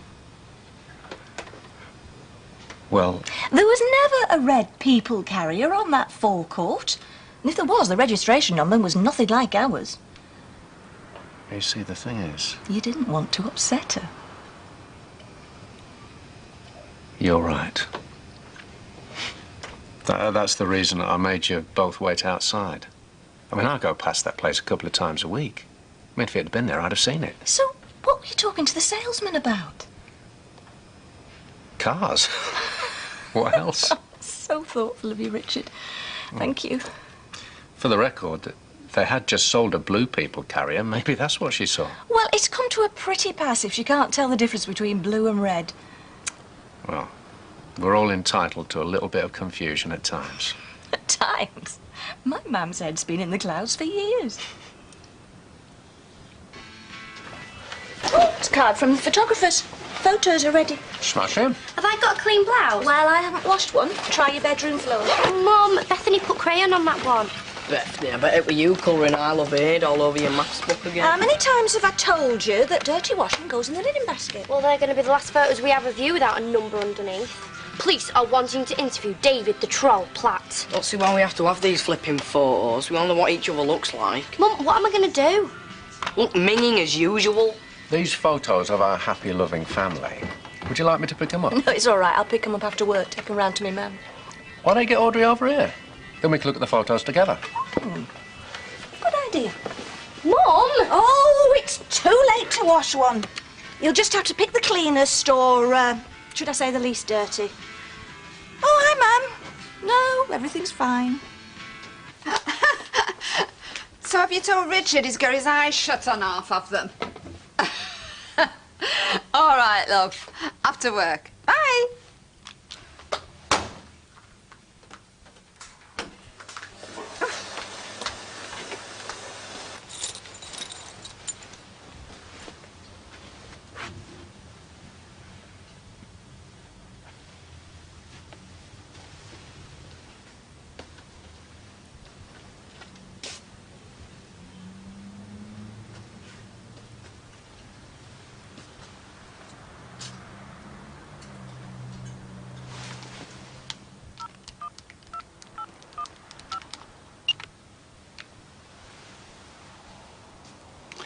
Maxine, it's Richard.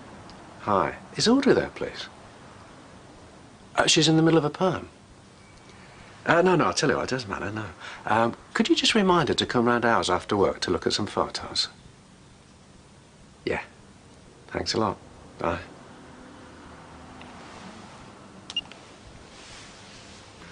You know, Richard rang the salon, make sure I didn't forget to come. Oh, if I'd have done that, you'd have accused me of nagging. Oh, listen, you don't get many men that are that thoughtful. Well, you can see that by the photos. I mean, look how he's looking at you. Except the one where he's got his eyes shut, of course. Oh, yeah, they are. Hi, sweetie, come and look at these. Look how bonny Bethany is. Is David not with you? No, he's at Roy's with Martin. Oh, well, yes, and that's another thing, thank you. At least Richard doesn't ruin the photos. Gran, that's horrible. No, what I mean is, well, he really seems part of the family, doesn't he? Oh, don't let David hear you say that. Where is Richard, anyway? He's working. He's with a client and rang to say he won't be long. Oh, Sarah, look at that one. Look how I like you and Beth look. Yeah. All right, sir, make you jump, sorry. No. No, I've just come to read your electric meter. I was just going out. It won't take a second. The alarm. I've just set it. I'd better switch it off. Yeah, we don't want the police coming on a wild goose chase, do we, eh? No. Come in.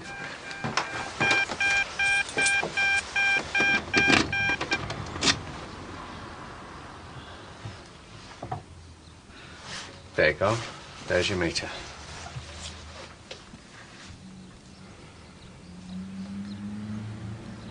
And don't draw all over the pictures. No, that's the best. At last! I thought you'd be here soon. sorry I got held up. That long-term scheme I told you about. And here's you telling me not to be late. Hey, let's have a look then. Whoa. Well, you chose the one with my eyes closed. Well, the ones where you weren't, David was picking his nose. No, I won. I don't eat. Now, come on, this is the best one of everybody. Oh, wow. Am I not the luckiest man in the world to have a family like you lot? Eh? Oh, do you want to lift a candy, Oh, my darling? no, I just need to tie her out a bit before bed. She likes to push the buggy herself. Oh, well, she'll be running rings around you before long. Oh, I've left my washing in the machine. I've got to get it dried. Bye. Mwah. Bye. Bye-bye. Do you know what frightened me? Frightened you? Ruining the photos. I mean, the rest of you, you're also photogenic. Even Audrey in self-focus. I'll tell her you said that. But usually I can't look at myself without thinking how bad I look. This time, must be your good influence.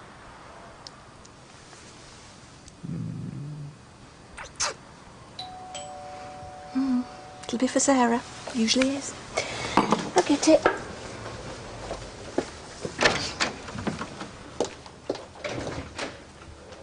Can I help you? Is Mr. Hillman in? Yeah. Richard, it's the police. For you. Richard Hillman? Yeah. I'm PC Dowler, Weatherfield Police. I came before. Yes, I remember. It's about your wife, ex-wife. Patricia. A body's been found. We believe it's her. You found Patricia's body, but how? I mean, where? I thought she was in Australia. She never arrived. That's why we came before. Came before. But I don't understand. I mean, how can someone have found her body? As I understand it, it was a man walking a dog. Where? Well, the information I have is that a woman's body was found in a canal, about 3 miles from her home, with your ex-wife having been reported missing. A canal? I'm sorry, Mr. Hillman. I do realise this is a shock. Yes,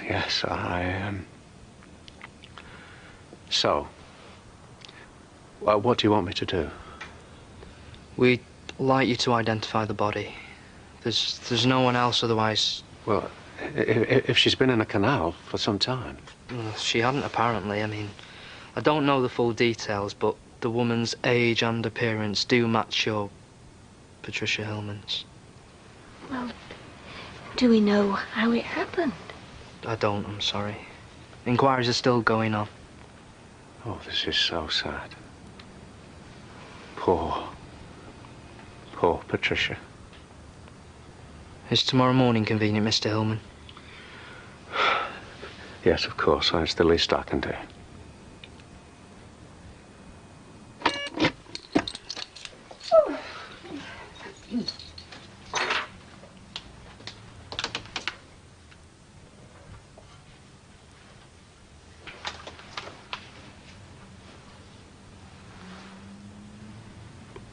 Why didn't you tell me before? It was our wedding day, sweetheart. And I honestly thought it wouldn't come to anything. That it must be some awful mistake. She was supposed to be in Australia. Well, you heard the police. I mean, she never got there. What I don't understand is, if she's only just died, where's she been all this time? Well, I suppose that's something we'll never know. That's if it was Patricia. Oh, it will be. I don't think the police would have put me through all this if they weren't sure. I just feel so guilty. And why should you feel guilty? Because I'm so happy. And poor Patricia's dead. I'll get you a brandy. That'd be nice.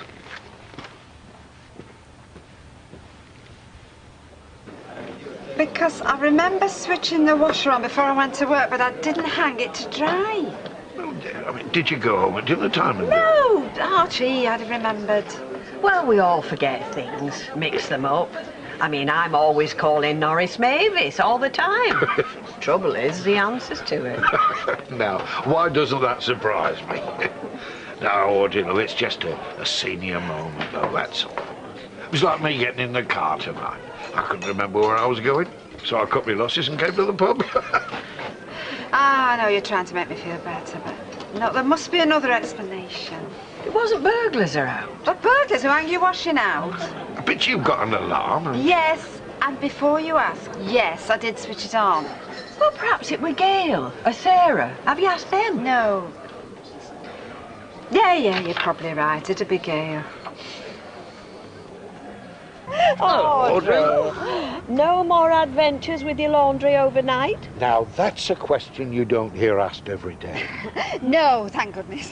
Well, I'd have left it out, just in case whoever hung it out to dry came back to do some ironing.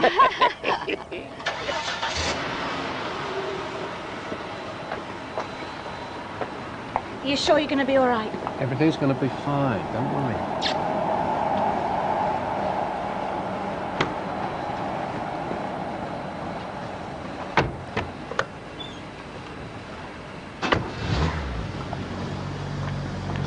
What's happening? Richard's ex-wife's been found dead. Oh! Well, they're not arresting him, are they? Ma'am, he's going to identify the body, that's all. Oh, well, that's a relief. Well, Richard doesn't see it like that. He's very upset. Well, yes, of course. Listen, I know this might sound a really stupid question, but did you hang my washing out yesterday? No, why? In that case, I really do need a cup of tea. Come on. It's just in here.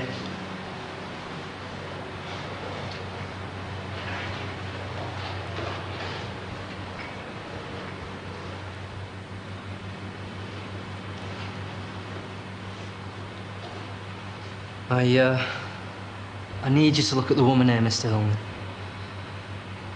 Take your time. And then let me know if this is Patricia Hillman. Okay. Are you sure? Yeah.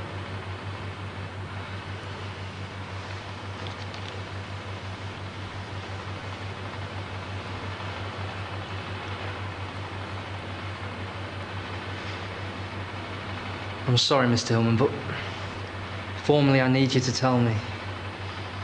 I'm sorry. Yes. This is Patricia Hillman. That's my ex-wife.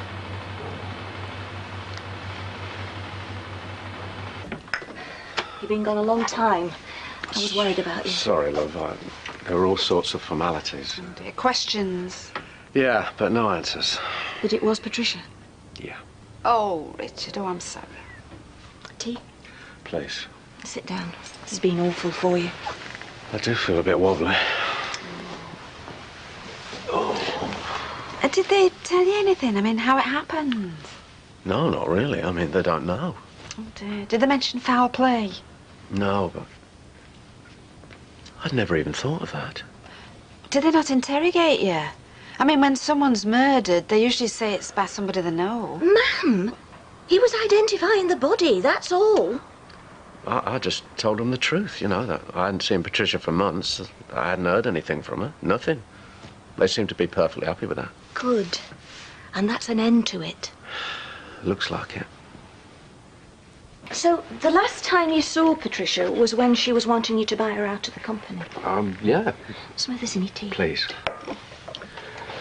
You're driving. No, I can get a cab. Well, make sure you do. Do you know if she cashed the cheque? Well, I'd have noticed if she hadn't. Maybe somebody was after her money. Pardon? Well, you hear about it, don't you? I mean, con men, vulnerable woman on her own. Patricia wasn't the kind to call vulnerable. She's still finished up in the canal, love. Ma'am, it was an accident. There's only you thinking about murder. And on the subject of mysteries, tell Richard about your washing. I don't want anybody else laughing at me, thank you, Gail. What's happened? Gail thinks I'm going mad. Why? No, I don't. My mum's washing was hung up to dry and she can't remember doing it. I said there must be some logical explanation. And because I can't give her one, I'm going to Lally. Well, I don't think that's very fair, love. I mean, that must be very worrying, something like that happening. Thank you, Richard. You're the only one that hasn't found it hilarious. Not solved the mystery yet? No.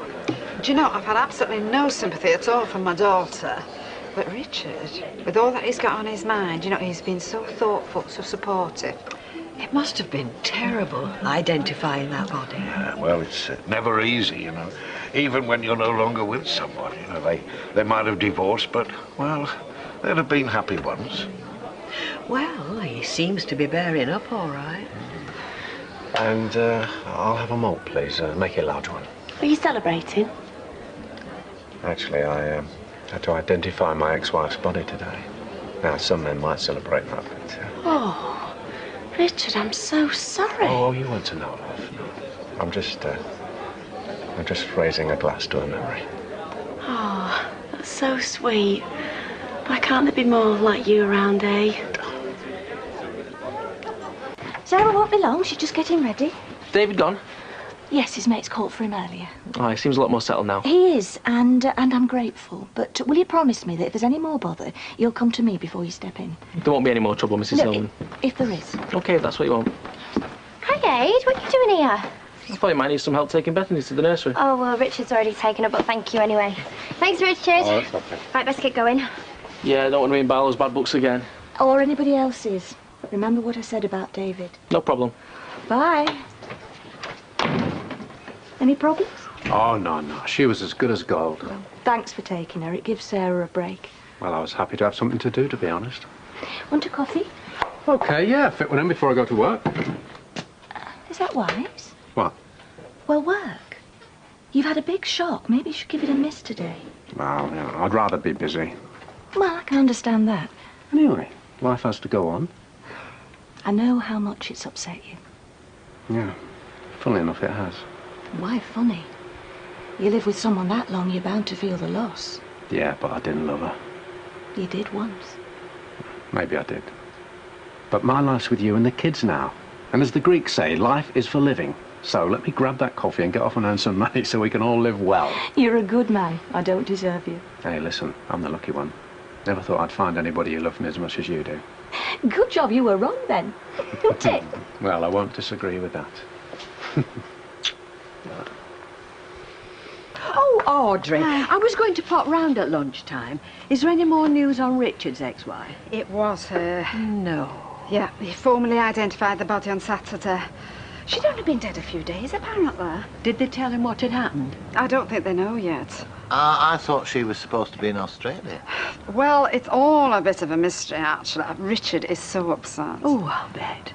It must have been a terrible shock. Does make you wonder, though, doesn't it? I mean, 1 minute she's round at our girls, fit as a fiddle. The next, she's on a slab in the morgue. Is there any indication it was an accident or natural cause? No, as I say, it's still a bit of a mystery. Well, talking of mysteries, did you ever get to the bottom of what happened to your washing t'other day? Oh, that! Oh, the only thing I can think of is that I must have done it myself and it went out of my head. Oh, well, we can all do that anyway at our age. I'm forever finding myself in a room looking for something, only the trouble is, I haven't a clue what it's supposed to be. Oh, yes! Then you go back into the room you've just come out of and it comes straight into your mind. Well, that's it. It seems to be an inevitable consequence of being over 50. Oh. I'm sorry, Rachel, I can't agree with you there. I can honestly say my memory hasn't been impaired by age in the slightest. Well, you're the lucky one then, aren't you? Well, I put it down to a sensible diet and an active mind. So what are you saying? That the pair of us live on chips and sit watching telly all day? No, but if you make positive efforts, you get positive results. Well, I better make a positive effort to get back to the salon, otherwise they'll think I've gone to Lally and I'm wandering the streets.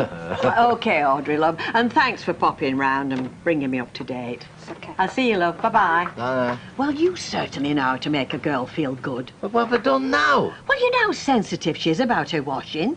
Yes, well, maybe it's not her washing she should be worrying about.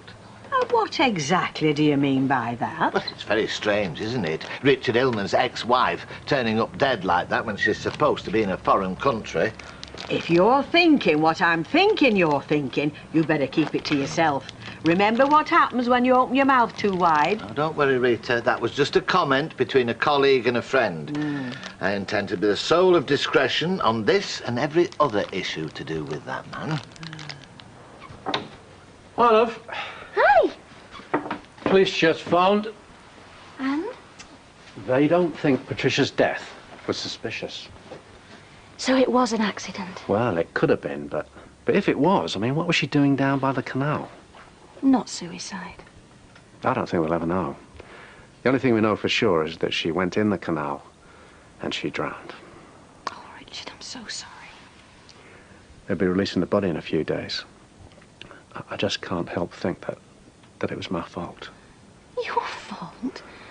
How could this have anything to do with you? Well, I wasn't on the best of terms with her.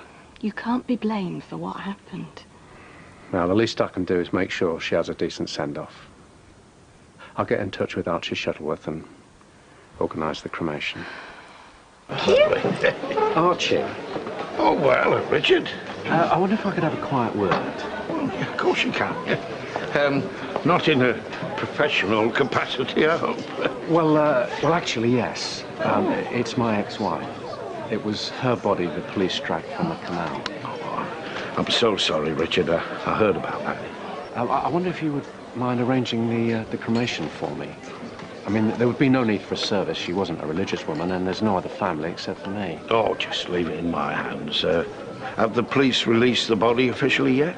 I don't actually know that. Ah, well, you've no need to worry about that at all. No, I'll see to everything, and we'll come to some sort of mutual agreement as to the date, once I've sorted it. Well, the earlier the better as far as I'm concerned, Archie. In fact, if you could push it along as quickly as possible, I'd be more than willing to meet any extra expense. Oh. Do you know, I got my electricity bill this morning, and I can't for the life of me remember anybody coming to read the meter. Well, it was only an estimate, wasn't it? No, it's based on a proper reading, that's what I mean.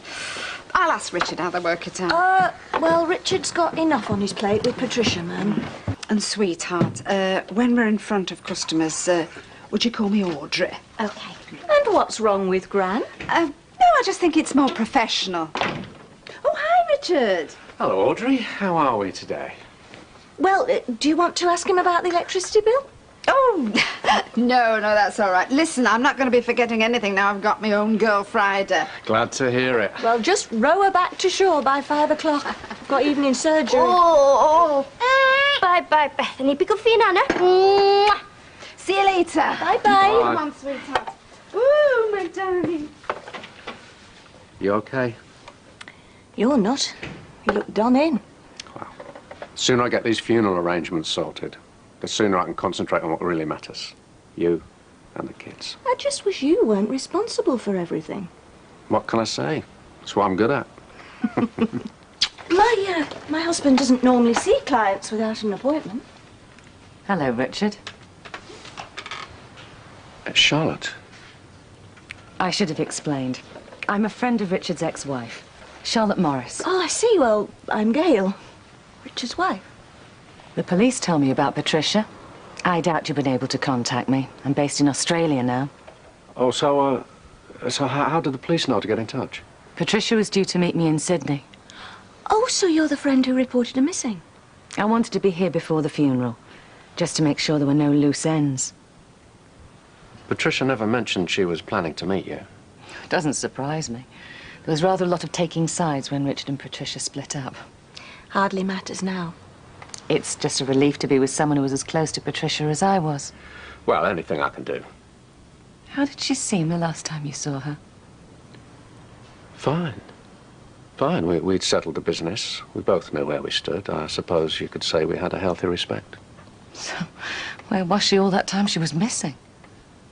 I've talked to Gail about this. I mean, the way I see it, I've got two choices. I can either accept her death for what I believe it was, a tragic accident, or I can drive myself mad trying to make sense of it. For the sake of my family, I refuse to do that. And I really advise you to do the same. Look, I won't keep you.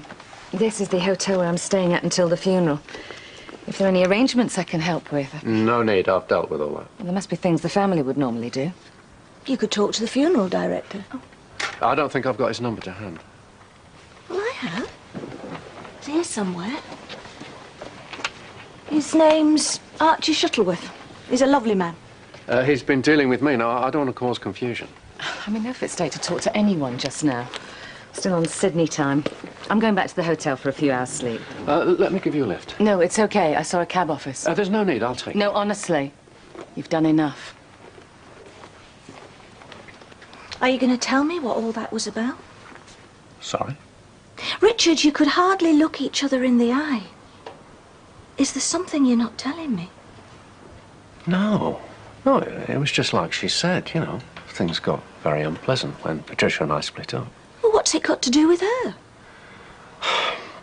Look, whenever we had a row, Patricia used to go straight round her house. They were pals from years back. So I was the villain twice over. You know, I tried to ring and it'd be, Patricia doesn't want to talk. So she was protecting her friend? I don't blame her for that, but it's not a time in my life I wish to revisit.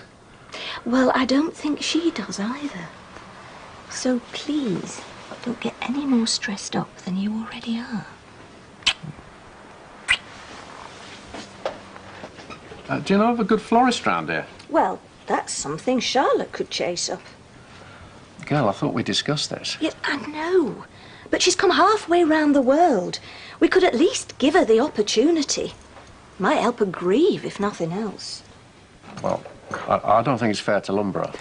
She's the nearest thing to family Patricia's got. I don't understand why you're being so reluctant. I'm not. There's very little left to do. There's always one more phone call, something else to be decided, some of it very personal. I mean, I'd feel happier if Charlotte did it rather than you. Shoes off, feet up. What have I done to deserve this? Don't question it, girl. David in bed? And Sarah. Really? She's shattered, bless her. Your mother doesn't give away tips for nothing. Well, I suppose we were tempting fate. Was it too much to ask? Apparently so. Hello, Charlotte. Come in. I'm terribly sorry to call so late. How can I help? We're having some wine. Would you like to join us? No. I've had a few hours' sleep and my mind's a bit clearer. There's something I'd like to do before the funeral. Go on. Well, if you don't mind, I'd like to see Patricia for myself. Why? Well, I'm aware it's a lot to ask. I didn't see my dad after he died, and it made it very hard to deal with his death. I really wouldn't wish it on anyone. And anyway, only next of kin are allowed. We've already talked about this. I'm sure Archie would understand. I've made up my mind. I really would like to see her one more time.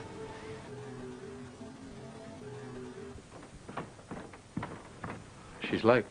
Only by a couple of minutes. She'll be here. Maybe she's having second thoughts.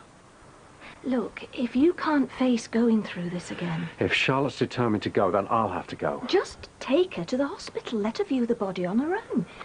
You don't have to look at it. I've done it once. I can do it again. Are you sure? Yeah. But let's hope I don't have to. That she's come to her senses. She just wants to see her friend. It won't be her friend. It isn't Patricia. What do you mean? It's not like looking at Patricia. It's just a body on a slab. It's been in a canal for days. It's hardly recognisable, Gail. If she thinks by seeing it it's going to put her mind at rest, then she's wrong. Well, when she gets here, we'll have one last try at persuading her not to go, eh? Are you ready to go? I think you're making a big mistake here, Charlotte. Sorry, it's a Catholic thing. If you go and see this body, you'll regret it for the rest of your life. It might not be very pleasant, you know. I'm not expecting it to be pleasant. Maybe you're better to remember her as she was.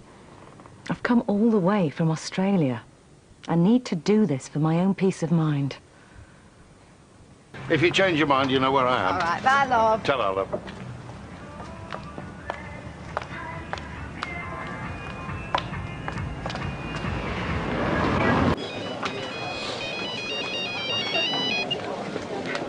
Hello. Shuttleworth Independent Funeral Services. How can I help? Oh, hello, Richard. What can I do for you? It's about Patricia. Oh, Is she ready to be picked up from the mortuary? No, it's just that I've got a friend of hers here who'd like to view the body. That shouldn't be any problem. It is a problem. I was hoping that you were going to explain to her that it might not be such a good idea. I told her that it was a very traumatic experience. Richard, what were a traumatic experience for you could be a help to other people. If she wants to view her friend, well, my advice is to let her do it. I'm only in the Rovers. Do you want me to come over? It's okay. I'll deal with it myself. Thanks, Archie. So, we going? Looks like. Just give me a moment.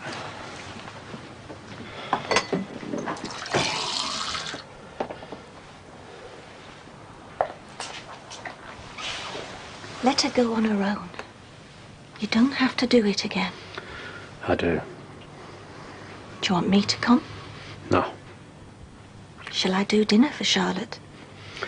I don't think she'll feel much like eating after this. All right, I'm coming. Shall I get it? No, it's okay. Bound to be for Sarah.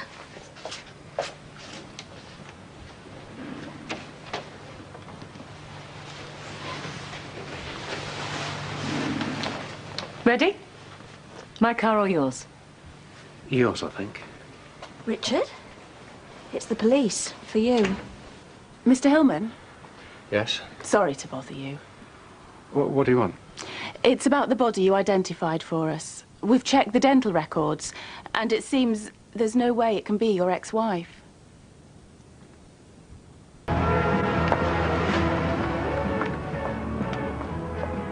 Piers? Toya? Oh, gracious.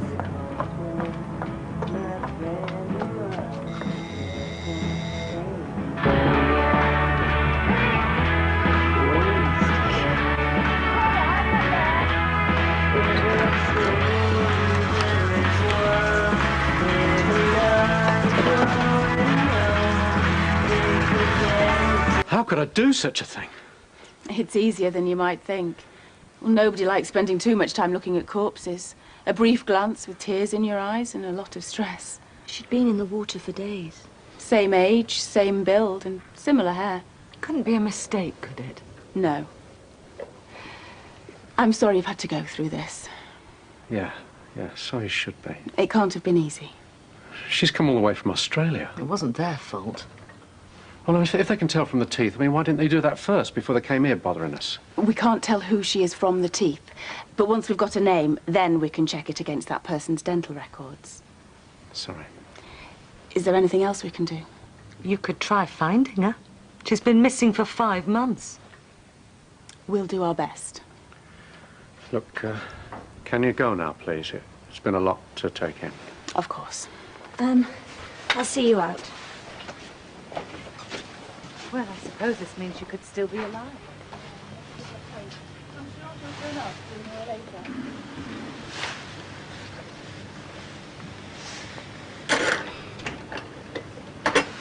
Lovely, that ride. Oh, thank you. Toya, you are working. Oh, no. Oh, well, it doesn't matter. I'm glad I found you because I've been trying to get into the flat. Oh, no, there goes me rent money. And I can't concentrate because of that flatmate of yours. She's got the radio blaring full blast. I've tried ringing the bell, but she doesn't answer. She's avoiding me, no doubt. Fares, you haven't paid for your meal. Oh, No, sorry, Ryan. what are you doing here? Having my Sunday dinner. How long's she been here? 15 minutes. What about you? All the same. Oh, dearie me, you've left your radio on full blast over there. I can hardly hear myself think. No, Toya turned it off before we left. Excuse me, I don't think so. I'm sorry, Audrey, but I did. No, you didn't. Honestly. All right, look, pay for your meals and then both come back with me and I'll prove that you didn't. And you can pay me your rent when we get there and all. You don't have to dash off, you know. You can stay for your dinner if you like. No, I need some time on my own to think. Well, tomorrow then. It's the least we can do after we've dragged you halfway around the world in a wild goose chase. Well, I suppose it'd give us the chance to talk about what to do next. What do you mean? Do next? Well, now I'm here, I feel I should do something to try and find her. What time do you want me, Gail? 7? All right. See you tomorrow.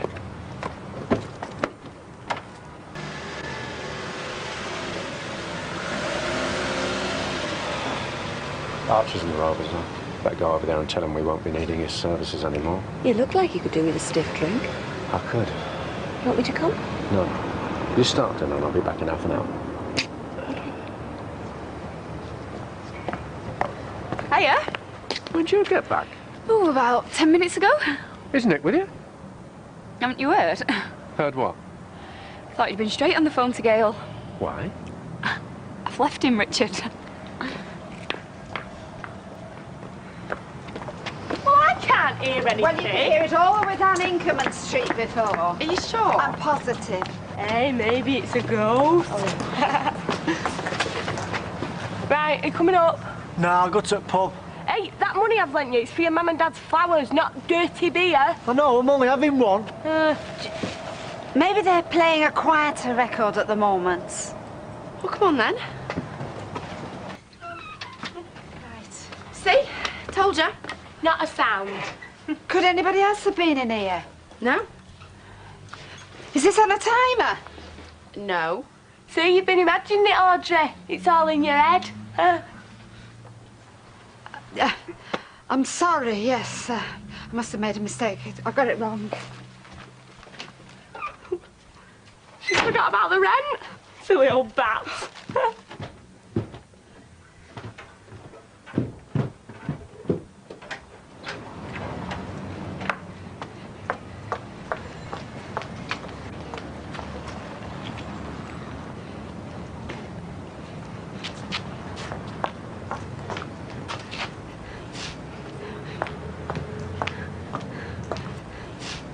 Right, well, thank you for giving me this. I'll see what I can do. Yeah, well, I hope it proves to be of some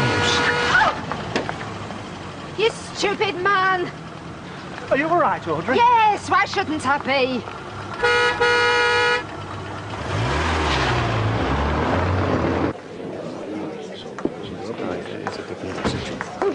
Audrey, what's happened? I need a drink, brandy or something. Are you all right? No, I don't think I am. Well, look, come and sit down. Richard, would you do the honours? Of course. Come. When we said goodbye before, did you hear anything coming from the flat above the shop? No. No music? No. I could have sworn I heard music. Well, my ears aren't as good as they used to. And that flat's been empty all along, so I must have imagined it. I'm not just forgetting things now, Archie. I'm imagining them and all. Oh, now, don't be daft. I'm already daft. I'm getting dafter. Now, come on, Audrey. What's all this about? Oh, it's nothing. It's nothing. I don't want to talk about it, right? Now, trust me, there's a good reason for telling Audrey this. She was lying in front of him, flat out, stone cold dead, and he mistook her for his ex-wife. Yeah, that must have been awful. It was. No, but my point is, we all make mistakes. It doesn't mean we're going senile. What do you mean, senile? Well, now, Richard here is family. If you've got worries, I think you should share them with him. What are you worried about, Audrey? Well, you know, I'm always joking about, losing things and forgetting things, like my keys. My senior moments, I call them. It's just that it's happening more and more lately, and now I've started to imagine things. Well, what things? Well, I thought I heard someone in the flat above the shop. When was this? Oh, 20 minutes ago, I heard footsteps and very loud music, but... Well, there was nobody in there.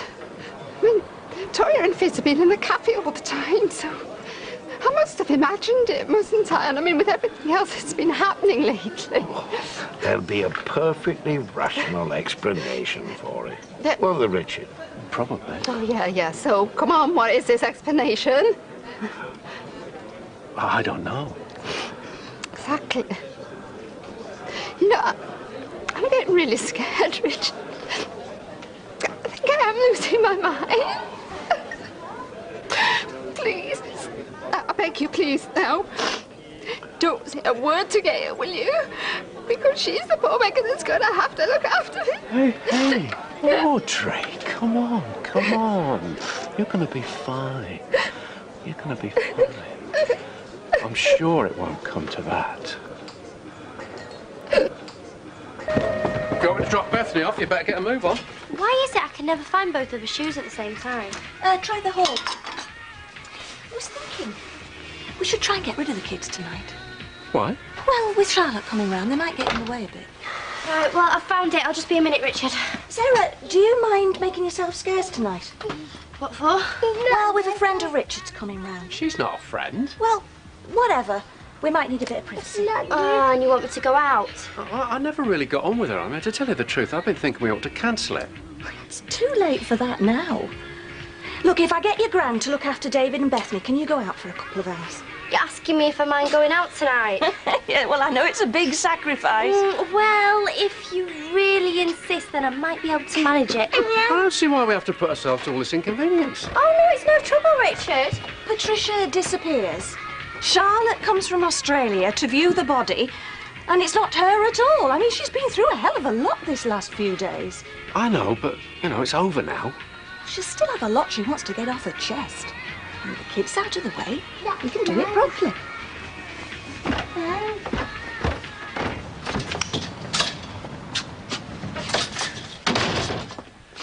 Well, I think you're right. I'm not so sure. Coming to work is the best thing you can do. Would you trust your hair to a woman who's losing her marbles? You're not losing your marbles. I mean, are my customers safe? Is anybody safe in my hands? You're perfectly fine, Audrey. You should just behave as normal. Yeah, well, I feel fine. I feel totally in control. And then one of these incidents happens and, oh, I just don't know anymore. Look, yesterday was just a mistake. Forget about it. Well, that's easier said than done. Exactly. Now, if you really were in the throes of dementia, you'd have forgotten about it already. Right? It's catch-22. If you think you're going mad, you can't be going mad. Well, I hope you're right. I am. You'll sail through today. Don't bother. And I'll meet you in the Rovers after work. Okay. What time did we say? 5:30-ish. Ish. I'll see you then. Bye. Bye-bye. Oh, thanks, Archer. Hi, Audrey. Oh, hi, Richard. How are you after yesterday's little ordeal? Well, seemed to get through the day. I knew she would. I've just been saying to Archie that I'm sorry. I've had to say no to looking after Bethany and David later. Oh, really? Yeah, I feel so guilty. I couldn't tell Gail. I don't trust myself with them at the minute. I told her she's worrying over now. No, not at all. Your peace of mind is my main concern, Audrey. I mean, Gail can rearrange this dinner party for another time. Oh, really? Oh, you're not too disappointed, though? No, not at all. I never could stand Charlotte, to tell you the truth. Oh. You're doing me a favour. Hey. You go and sit down, I'll get the drinks. Oh, cheers, Richard. Oh, right, just in time. What do you want? Orange juice, please, but have to be quick. I've got dinner on. Orange juice, please, Gina. Had a word with your mum. Looks like we'll have to postpone Charlotte tonight, then, eh? Oh, no, it's all right. I fixed it. Martin's taking David and Bethany, and Sarah's off out. Oh, that's good. And Charlotte rang this morning, said she'd still like to come. She's looking forward to it. Oh, thanks, I need that. Look, I've got a lot on tomorrow, so let's try and avoid this going too late, shall we? Let's feed her, give her a good listening to, and then get rid of her. I know you and Patricia didn't see eye to eye, but Charlotte's her friend. She's genuinely worried about her. You can't just chuck her out. Hey, what are you wearing that for? Well, why not? Want to look my best. Well, it's not the Queen coming round to tea, you know. It's Charlotte Morris. What have you got against her? I just don't see why we're going to all this trouble. That'll be her, so go and let her in. I think you should take that off. Do you like it? Well, I've gone off it, to tell you the truth. I don't think it goes with that outfit. Well, I love it, so it's staying exactly where it is. Now, go and answer the door. I really appreciate this. Since I moved out to Oz, I've kind of lost touch with people back here. Richard? Oh, enough for me, thanks. Sure? No, I'd rather keep a clear head so I can drive Charlotte back to her hotel. Now, when she's ready to go. I would have been a bit of a loose end tonight. Well, it's the least we can do after all you've been through. So you really like living in Australia, then, do you? Oh, I love it. You know, something happened to me similar, actually. My son, Nick, he disappeared. No note, nothing. And then the police found a body. I don't think we want to talk about that, though, do we? It wasn't him. No. But you had to identify it. I think it's the worst thing I've ever had to do. I mean, you're praying that it's not him, but then you think, well, if it is him, at least the nightmare's over. I think not knowing's the worst part. Absolutely. It's the things you imagine. I know. That's why I'm determined to find out what's happened to Patricia. I just don't think the police are taking it seriously enough. Yeah, but people must go missing all the time. I mean, it doesn't always mean that something bad's happened. And it's not like she's a teenager. Do you remember the fall and rise of Reginald Perrin? Now, that was a good programme, that was. Do you remember that hip-hop? I really think there's nothing wrong. Look, wherever Patricia is, I'm sure she's okay. So, why hasn't she been in touch? I don't know. I think she's dead, Richard. I thought Nick was dead at the time. I'm really worried. Turned out he was in Bournemouth. It's been too long. Something's happened to her. I know it has. And if the police refuse to do anything about it, then it's up to us. What can we do? Well, I'm not sure. Could hire a private detective. Well, first thing I'm going to do is to cancel my flight back home. Oh, now, hold on. There's no Then I'm going to start looking into it myself. Find all her old friends. See if anyone's heard from her. You made up your mind about this, haven't you? Absolutely. Well, if there's anything we can do to help, we'd be pleased to. Wouldn't we, Richard? Yeah. You know, if we're looking for old friends of Patricia's, we might get some useful contacts from that old address book of yours. I'm not sure where it is. It's on top of the wardrobe in our bedroom. I'll get it when I've done the dishes. Charlotte, can you pass me a plate, please? Where did you get that bracelet? Oh, Richard bought it me. Do you like it? Let's have a look. He didn't want me to wear it tonight. No, I didn't say that. Says he's gone off it. But I like it. What do you think? It's Patricia's. What? It's Patricia's bracelet. She had one very similar. Not similar. That is Patricia's bracelet. I'd know it anywhere. Are you sure? There's something funny going on here. Your ex-wife disappears off the face of the earth, and suddenly your new wife's wearing her old jewellery. How do you explain that? What have you been up to, Richard?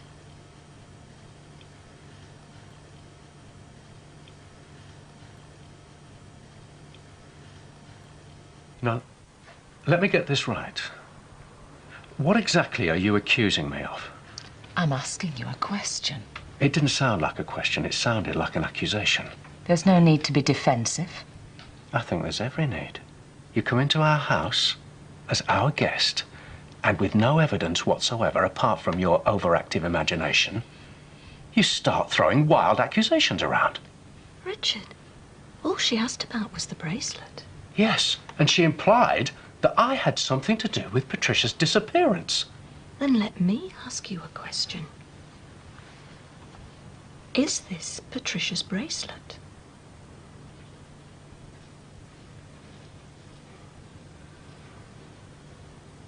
No. It belonged to my grandmother. Your grandmother? She left it to me in her will, with instructions that I was to give it to my wife. And when she died, I was only 14. And having a wife at all seemed a long way away. So the inscription was never meant for me. I gave the bracelet to Marion on our wedding day. After she died, Patricia saw it, liked it, and started wearing it. I had it engraved for her. She knew Marion had had it before, but it didn't seem to bother her. I wasn't entirely comfortable with it, but I was happy to see someone wearing it. When I got it back, I was going to sell it. I never intended to give it to you, Gail.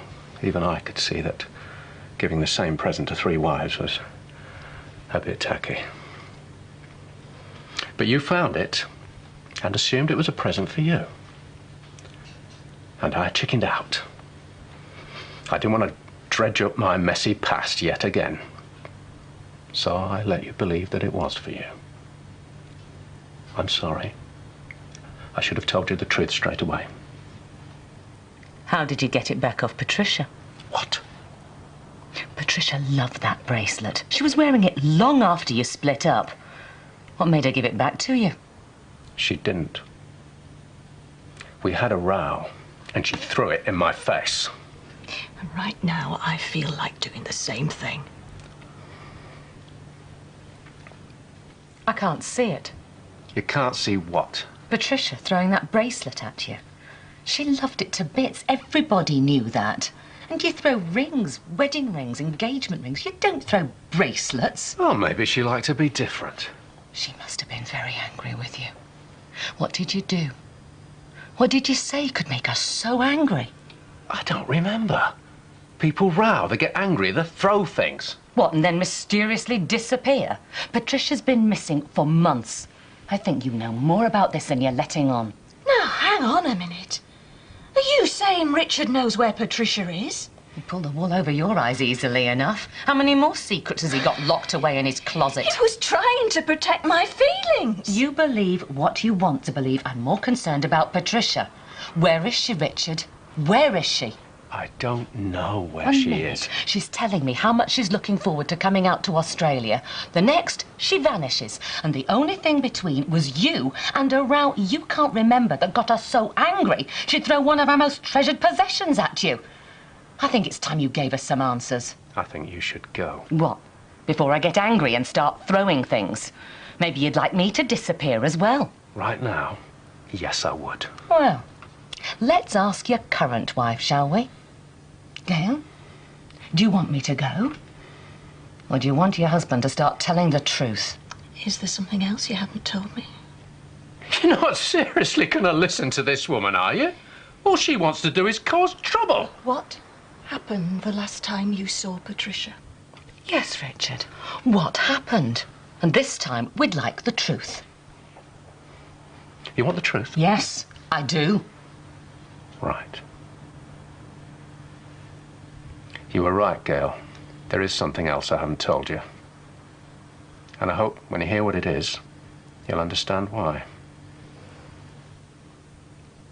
While I was still married to Patricia, Charlotte made a pass at me. What?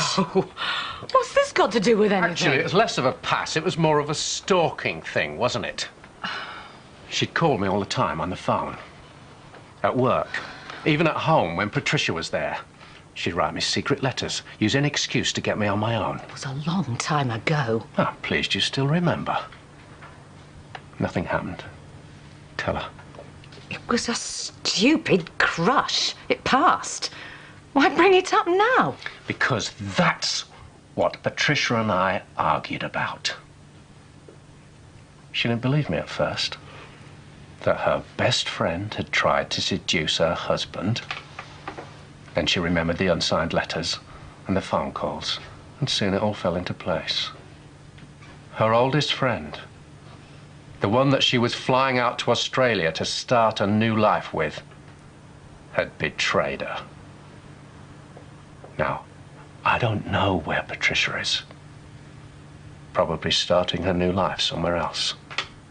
But the reason she chose to disappear was because of you. I'm sorry. What for? Can't actually see you've done anything wrong. I should have told you all about this before. I wish you had. You could have saved me from a distinctly unpleasant evening.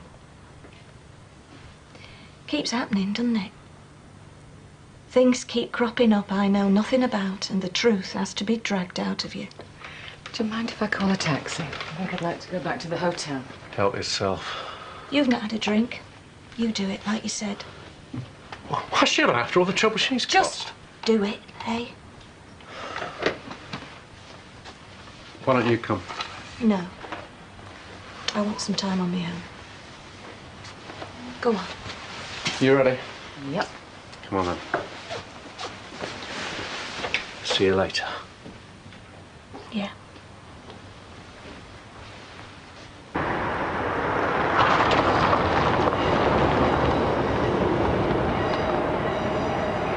What have we stopped for? What are your plans? What do you mean, what are my plans? I want to know what you plan to do next. I don't know. I haven't thought. Well, think now. Richard. I don't want you causing any more trouble for me and Gail. Oh, right. And what about the trouble you've caused me? I've flown halfway around the world for this, and frankly, it still doesn't make sense to me. How many times? I mean, all right. Patricia knows I made a pass at you. So what? Why didn't she call me? You know Patricia, she loves a fight. Why just skulk away? I don't know, do I? Why didn't you tell me about all this before? I mean, I know you don't like me, but you have to let me pay all that money on airfares. You could have written a letter. I didn't know you lived in Australia. I didn't know she was going to stay with you. You see, that's your problem, isn't it, Charlotte? You can't let things lie. My best friend is still missing. Your best friend hates you because you betrayed her. Your best friend never wants to see you again, like I never want to see you again. In fact, I think it would be a good idea all round for you to go missing, just like your best friend.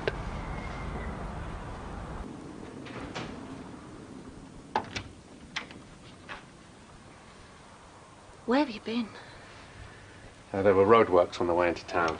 You've been gone ages. Well, you said you wanted to be on your own, so I went for a drive. I'm sorry. And I'm sorry about tonight. Charlotte always loves causing a scene. She wouldn't have been able to if you'd told me the truth. I know. We can't go on like this, Richard. I know you think you're protecting me, but I'd rather know the truth. I hate hearing things from other people. It makes me feel stupid. I'm sorry. Yeah, I know. You keep saying it. So, what happens now? I don't know. Are we going to see any more of Charlotte? Oh, no. I think we've seen the last of Charlotte. Nothing much in here today. Still, I suppose no news is good news, eh? Yep. Mum, you know, like you've got a day off. Would you be able to drop off Bethany and pick her up later? Hey, hang on, love. Your mum and I might want to go out No, today. we won't be going anywhere. It's okay. Thank you. Thought it might be nice, you know, to... After Charlotte. Gail. Well, can we just clear the air? I know you've every right to be cross with me, but... I'm not cross. Disappointed. Sad, maybe. Well, that's worse. I'm sure Charlotte won't trouble us again. So forget about her and Patricia. Think about us. And ghosts. Ghosts? Yours don't seem to want to leave you. I like to think my previous marriages remain firmly in the past. I wonder how you'd feel if I gave you that engraved ring I'd given Martin and let you think it was especially for you. Exactly. All the time thinking the sentiments were for me and then discovering they were meant for someone else. Bringing back your past doesn't exactly enhance esteem. I know. But please stay and let's try and work this out.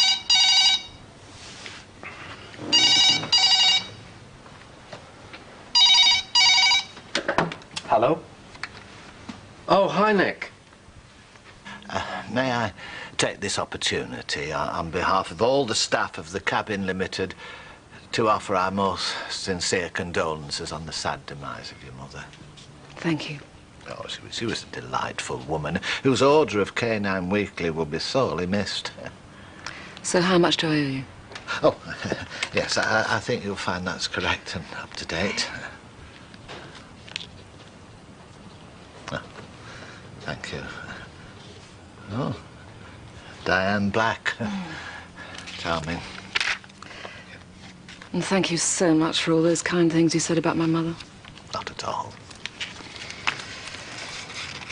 Oh, and Miss Black, if there's anything I or my staff can do to help at this sad time, please don't hesitate to ask.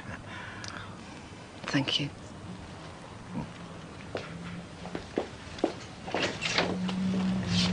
All the Taff at the cabin? Well, I'm sure the paper boys will miss her. You never had a kind word for her. Oh, it was that yuppie mutt of hers I couldn't stand. Oh, Mr. Wu? Oh, I quite liked him. Mr. Wu. Fancy calling a dog after a music hall song, really? It's just a little shih tzu. My sentiments precisely. So Nick went to work, came home, and Maria was gone, and so were all the things. I mean, he's worried sick. Well, I'm not surprised. He did admit they weren't getting on as well as he'd hoped, but, I mean, just to up and leave. Look, girl, I don't want to change the subject, but can we at least clear up this bracelet thing? No, not now. I just want to prove that the ghosts have gone.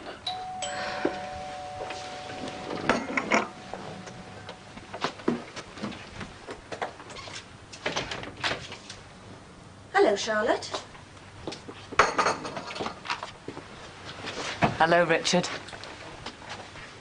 You know, Richard told me not to come here again. Really? Listen, But I thought about it, and there are things you should hear. I really don't think this is necessary. Charlotte's come here especially. Go on. My apology. Pardon? You need to hear my apology.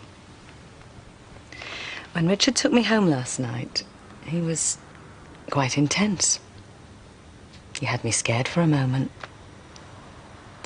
But then I slept on it, and I realized he was right. What he said to me does make sense now. I'm sorry for any trouble I've caused. Richard never cheated on Patricia, despite my best efforts, and I'm sure he'll never cheat on you. Too right. So I've come to apologize and say goodbye. I'm going back to Australia. Oh, surely not. I mean, you've come all this way. She needs to get back to her work, don't you, Charlotte? Unfortunately, yes. I don't suppose we'll meet again. So good luck. Thank you.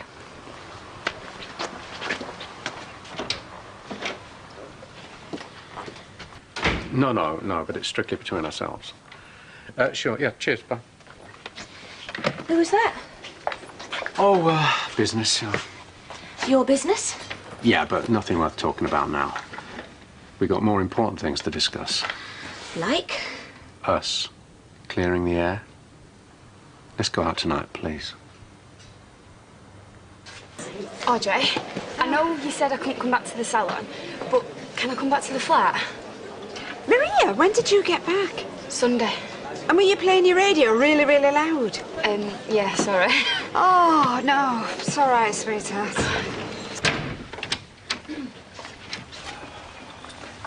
Night, Aiden. Later. See you later. Not yet. We've had such a lovely evening. Let's have a nightcap. Okay. To go when? Fly out Sunday. The tickets are nothing. They're practically giving them away. Is this an attempt to win me round? Of course not. This has just come out the blue. And what about the kids? What's this about kids? I'm sure your mother can look after them.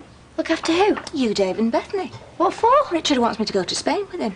What, and leave us here? Well, bit of a second honeymoon. A bit sudden, isn't it? I only got the offer today. Oh, fine, go. See? But we don't need to stay at my grand's. We can stay here, she can pop round. Hey, I haven't even said I'll go yet. Oh, come on, girl. You've got to grab these opportunities while they're there, otherwise you miss out. So you've already said you'll go? Provisionally. Of course I said I'd talk to you about it first. I don't even know this Chris Melton and his wife. Who's Chris Melton? Precisely. A business friend. Who I don't know from Adam. Which is why we're going to meet them in the Rovers tonight. If you don't like them, we call the whole thing off. They're going anyway.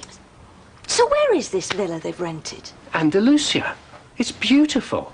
I mean, it's in a lovely setting. It's got its own pool. They're going to bring the brochure and show you tonight. Richard, we've remortgaged the house to get us out of a mess. We can't afford to spend like this. The villa's free. It's only the flights and a bit of spending money. Come on, girl, say yes. I know you'll enjoy it. They're great company. Andalusia? Oh, that sounds impressive. Oh, it is, Audrey, and it's a wonderful countryside, and it's a secluded villa with its own pool. And two strangers I've never even met. But you will, that's why we're here. Oh, come on. If she doesn't want to go, you can always call on me to make up the foursome. Seriously, man, would you go on holiday with two strangers? Richard's not a stranger. You know what I mean? Well, if they're paying, I have to say I give it serious consideration. Well, it's not just the money. There's the kids. Yes, well, look, I can always look after them. Don't let that stop you. You see, what did I tell you? Are you sure you can manage? Yes, of course I can. Now, why do you ask a question like that? Well, I know the salon keeps you busy. Oh, come on. The day I can't look after my own grandchildren, ring Archie and get me in the ground. It's very kind of you, ma'am. Take your pleasures while you can. You're a long time dead. Huh? Oh, I met him in that club. Oh, hey, quick. Hey, Tony, you look lovely. Hi, thank you. Cheers. Hey, meet Gail. Tony? Gail, Richie's told us so much about you. And all good, which is rare for a married man. Well, give it time. Oh, don't like the sound of that. I said she's got you taped. Bound hand and foot, more like. Oh, honestly, Gail, why do we put up with them? Because we're irresistible. Now, what do you want to drink? The same as Gail, please. White wine and a pint for you, Chris? Great. Same again, That please. villa you've rented. It's very kind of you to invite us along. Sorry? It's great, isn't it? Oh, Chris, show her the brochure. She don't know what she's letting herself in for. Right, yeah, well, it's a beautiful villa, Gail, and Andalusia is supposed to be stunning. Generous man, our Chris, eh, Chris? Oh, yeah, to a fault. Hey, Tony? Yeah, I suppose he has his moments. Is this it? That's the one. It's fantastic, isn't it? He's got a good eye for a bargain, your husband. Sorry? Yeah, it's down to me. I'm the one who found it. It was in a travel agent's window. You'd been looking for something for quite some time, hadn't you? Oh, yeah, but a bit of luck, really. Well, we wouldn't be going there at all if it wasn't for Richard. Well, our uses. One of which is to get a drink for Chris and Tony. Come on, I'll give you a hand. Sorry. What's going on? It's just a little something me and Richard have got going. Oh, not more council business. And it's a bit hush-hush, so Gail needn't know, OK? Right, now, Tony, there's your white wine, and there's your pint. Jesus, well, here's to Andalusia. Andalusia. Andalusia. Hey, I was just about to do that. It's all right, I can manage. Cases, man's work, Giv. You're in a good mood. Well, of course I am. I'm going on holiday with a beautiful, fabulous woman. Who's that? Tony Melton? Oh, you've seen right through me. No, I'm talking about you. Hey, I know it's been a bit of a rough week this week, and it's all my fault. Yeah, no, it has, and I'm sorry. I know. I made a mistake, and, well, I might make a few more. I doubt that. But I've got your best interests at heart. You do know that, Gail, don't you? Yes. Hey, stop snogging. It's disgusting. Cheeky. Hey, and I don't want none of your lip with your gran next week, neither. Don't need none. She's so soft I can wrap her on my little finger. I'm serious. And you can listen to this as well. Mum, can I at least get through the door before you start picking on me? Did you hear that? I'm not picking on you. David, will you turn that off, please? All I'm saying is, will you be good for your gran while we're away? Yes, of course we will. Otherwise, we won't be able to do this again. Tragic. Hey, and remember, she's not as young as she was. And it's not just her looking after you this time. You got that? Okay. Yeah, good luck. Tea bags, and middle shelf portrait. Jack, the ones our girl get are terrible. I like my tea. Strong enough to trot a mouse on. Hers didn't even go brown. Maiden's water. Oh, Richard, you gave me such a fright. No, that's what my dad used to call weak tea, maiden's water. Oh, really? Listen, I got the ones you like. Oh, that's so thoughtful. Actually, I'm glad I bumped into you, Audrey. I just wanted to check that you're okay about this week, you know, looking after the kids. I'm fine. Really? Not worried at all? Well, I was at first, but you know, I found out that music was Maria. No, I didn't. It was such a relief, I can't tell you. I bet it was. And I've had no lapses since. I've remembered everything. Well, as far as I know, I have. I'm glad. Because, you know, if there was any doubt, I just wanted to know that I know you're all right. Oh, thanks, Richard. Do you know you're a good one? You are, really. Oh, yeah, that's 150 and 14, 190, please. There you go. Think of us slogging away when you're lying by the pool. I definitely will. See ya. Thanks a lot. Bye. Bye, Dad. And David's got a check-up at the dentist on Thursday at 4 o'clock. Oh, no, I haven't, have I? Yes, you have. And I want you to go quietly. That's just great, that is. Oh, he's got his sarky mouth back on him, I see. Is he settling in at school, is he? Yeah. You don't have to write this down, ma'am. There's not a lot to remember. It's okay. It's just something to jog my memory. I'm just nipping out for a paper. Anyone want anything? No, I don't think so. Okay. You seem a bit on edge. Do you? You're not nervous, are you? Oh, looking after the family for a week's too much for me, do you think? No, of course not. Just asking. Listen, Gail, I'll be glad of the change. I'm on my own far too much as it is. Look, take the heed about my lists. I'm looking forward to it.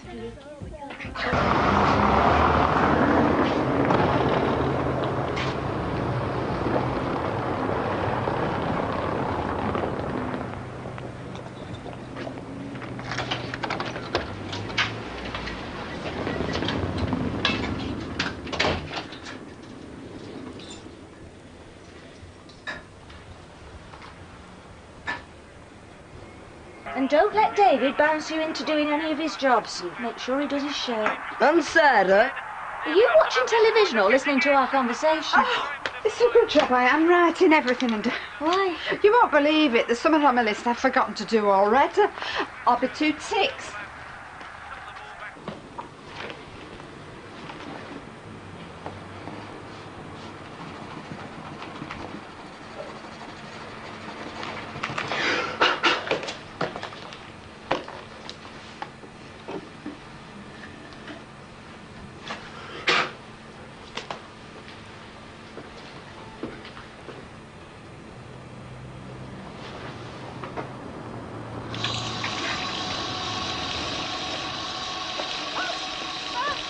Coming to see you. Oh, yeah, well, I wouldn't if I were you. I've just gone out.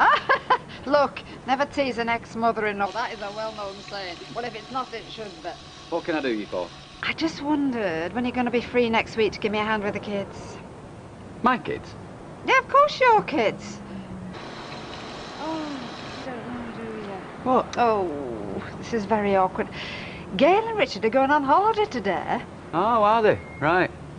Nice to be told. No, it's all very last minute. It's a friend of Richard's from the council. He's got a villa in Spain. I'm sure she meant to tell you. Yeah, I'm sure she was. I only knew myself on Friday. So when were they going to tell me? When they got back? And in answer to your question, no, I can't help you next week with the kids. I'm busy. Oh. Oh.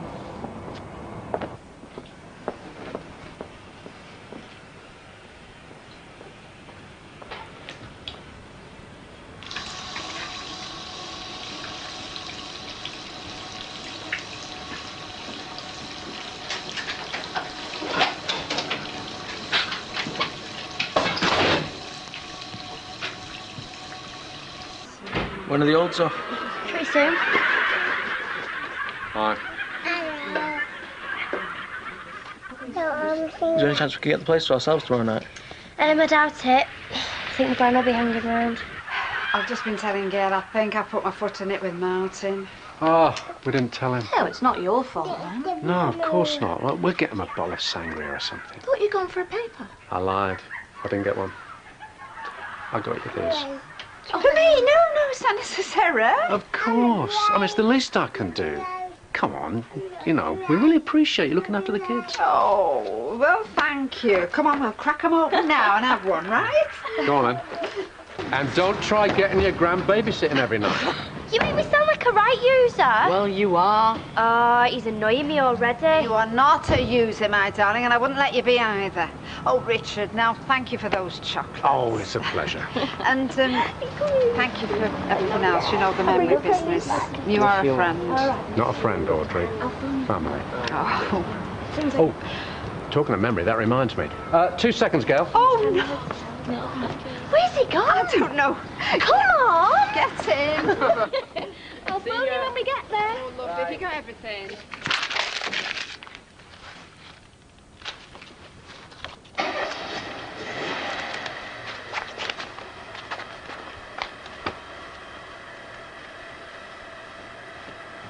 Well, they got far without these! Oh, is it? I asked you 3 times about those. Good job it wasn't just twice. I'd have left them.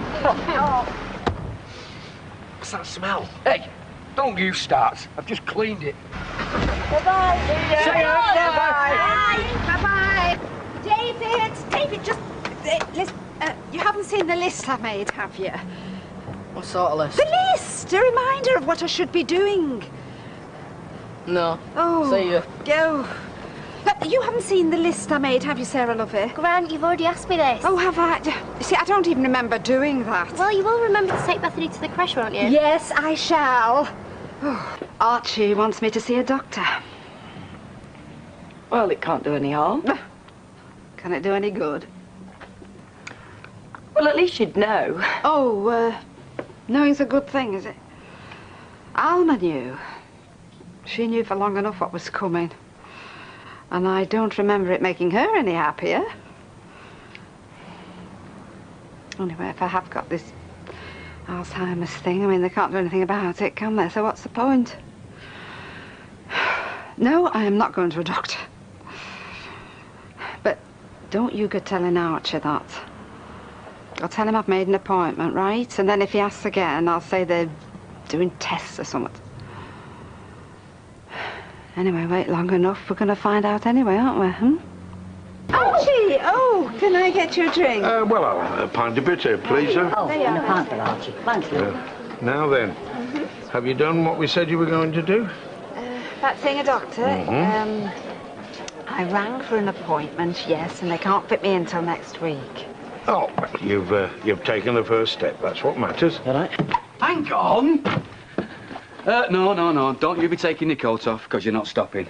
What? I've just been shouting you up the street and he just sailed on, ignoring me. Oh, I've got a lot in my mind, Martin. Yeah, well, that's why I'm here. Look, I'm going to take over this family of delinquent kids so you can get yourself home and put your feet up. Oh, no, I'm not so sure about that because it was me promised Gail. Yeah, well, I don't care. You're going, so come on, pack your stuff. Actually, I've got a confession to make. Am I going to be shocked? You may be, yeah. I haven't made an appointment with a doctor. That was a lie. Oh. I just didn't feel I wanted to, Archie. Not yet. Well, it sounds to me that you've done the best thing. If you don't want to see the doctor, then you mustn't do it. But I promised you I would. Because I made you. Now, forced promises don't count. Anyway, how have you been today? I mean, any more little problems? No. No, I've been fine today. I have, yeah. Smashing. So what would you want with a doctor anyway? That could fly, didn't it? Yeah, apart from the kids screaming behind us. Anyway, it was on time. My NCM Arda, keep that the right way up, driver. There we go.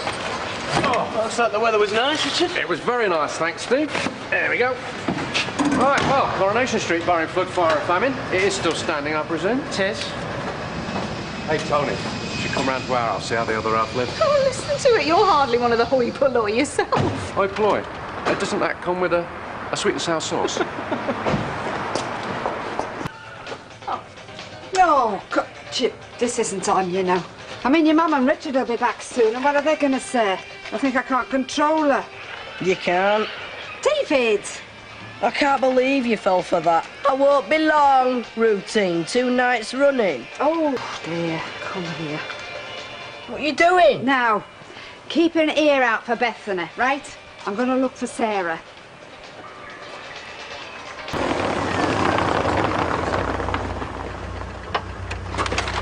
Oh! You sure you won't come in? Round the trip off with a drink? I think my liver needs a rest, Gail. Besides, Tony's pining for the cats. Says the man who sent them both a postcard. Gail, it's been fabulous. Oh. We'll get together soon, yeah? Yeah, I'd love that when we've got the photos. Here comes trouble. Hang on. Inside, you've nothing on your face. I'll just give you one. That's not the pretty bag. The honest approach, I like it. Go on, let's get you inside before you catch your death. What's turned chilly? If it's shampoo or even a bottle of gin, we're all right. But if it's oil... I don't keep oil in the boot. Olive oil. Chris, did you buy that garlic oil at the airport? Hey, look at this. No, I'll do it. You both pay me if you like, please. No, you stumped up for the trip. Well, least I can do is get the cab fare home. Oh, well, if you insist. I do. And thanks. Thanks so much to both of you. Yeah, you've been fabulous hosts. Thanks. I'll let you know about the hostel. Sure, yeah. You know where you're going, don't you? The hostel is a Vale hostel. Next door to the Ridings, you know it? Know it. I lost a penthouse flat because of it. Mrs. was heartbroken. Well, you might have been hasty. We're still reviewing it. We? The council. Can we get going, please?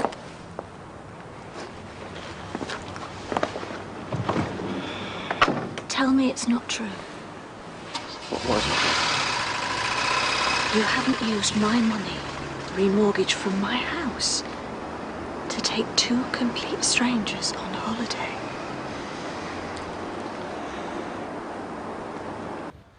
OK, so I took a gamble. With my money! Oh, I thought it was our money. Which you conveniently forgot to tell me you were spending. So you stumped up for the trip. Well, was that just the flights, or flights villa and little woman to pack the cases? Gail. Tell me, did Chris and Tony pay for that villa, or did you? Mum. I did. Oh, now we're getting to it. Well, I didn't tell you because I knew you wouldn't go along with it. Right, I wouldn't go along with it. Things are tight enough without you splashing out money on It's holidays. not splashing out. Don't you see? If the planning committee reject the application... Planning committee? You mean Chris, your new best friend?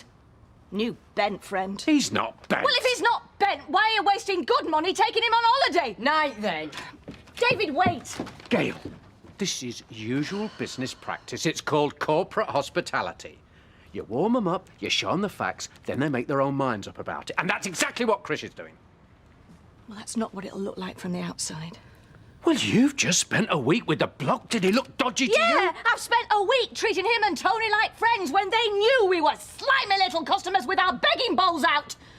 Have you any idea how that makes me feel? What must they think of me? The poor little housewife who's too thick to be told the truth. They don't think anything of the Could you humiliate me like that? You're overreacting, Gail. When this application's overturned... If it's overturned. And the riding's flats rocket in price again, you will thank me. It'll be the best money you ever spent. Hi. Oh. I walked in on something. Nothing that won't keep. Where have you been? Is she back? Who? Sarah. I've been out looking for her. Well, who's been looking after Bethany and David? Great homecoming this turned out to be. Don't worry with Candice, because I've tried. Actually, she was rude to me. They've had a falling out. Aid? Yeah, she's had a falling out with him and all. So I've tried the chippy and that little bit in front of the off-licence in Crimea Street. What, where the kids skateboard? And then David told me to try the gates by the Red Wreck. Oh, poor little soul. I've put him through the 3rd degree tonight. No joy? Nothing. Well, I mean, she won't be standing out in the cold, will she? I mean, let's face it. She'll be stuffing her face with crisps in front of somebody else's video. Too comfy to reach for the phone. Well, actually, I mean, it's not all that late, and there's no school in the morning. Voice of reason. No, I'm only saying, put it in perspective. I wasn't going to tell you this. But? It's 2 nights on the trot. Is it now? Well, she said she'd be back by 10:30, and then she swans in about midnight. Well, forgive me for getting things out of perspective, but I think I'll ring round a few parents. You may be better off with Sarah's address book. Yeah, good idea. I'll go and get it. Don't wait, Bethany. That's all we need. Yeah, I know, and I'm sorry for ringing so late. No, they don't think, do they? I'm sure we were the same. I appreciate it. Bye. You're trying to get round me, you needn't bother. Sorry? I think lying's become a habit with you. Come on. It trips off the tongue. Gail. I haven't forgotten the bracelet. Oh. You think that was dead and buried? Well, it might have been. But when something like that happens one week and something like this the next, you begin to wonder. The villa was a business I mean, thing. it wasn't the first time, was it? There was the small business of the ex-wife. The one who wasn't dead. I mean, what other lies have you been feeding me? There's no need to drag all Put that it all up together again. and you begin to wonder. Was that a bout of absent-mindedness?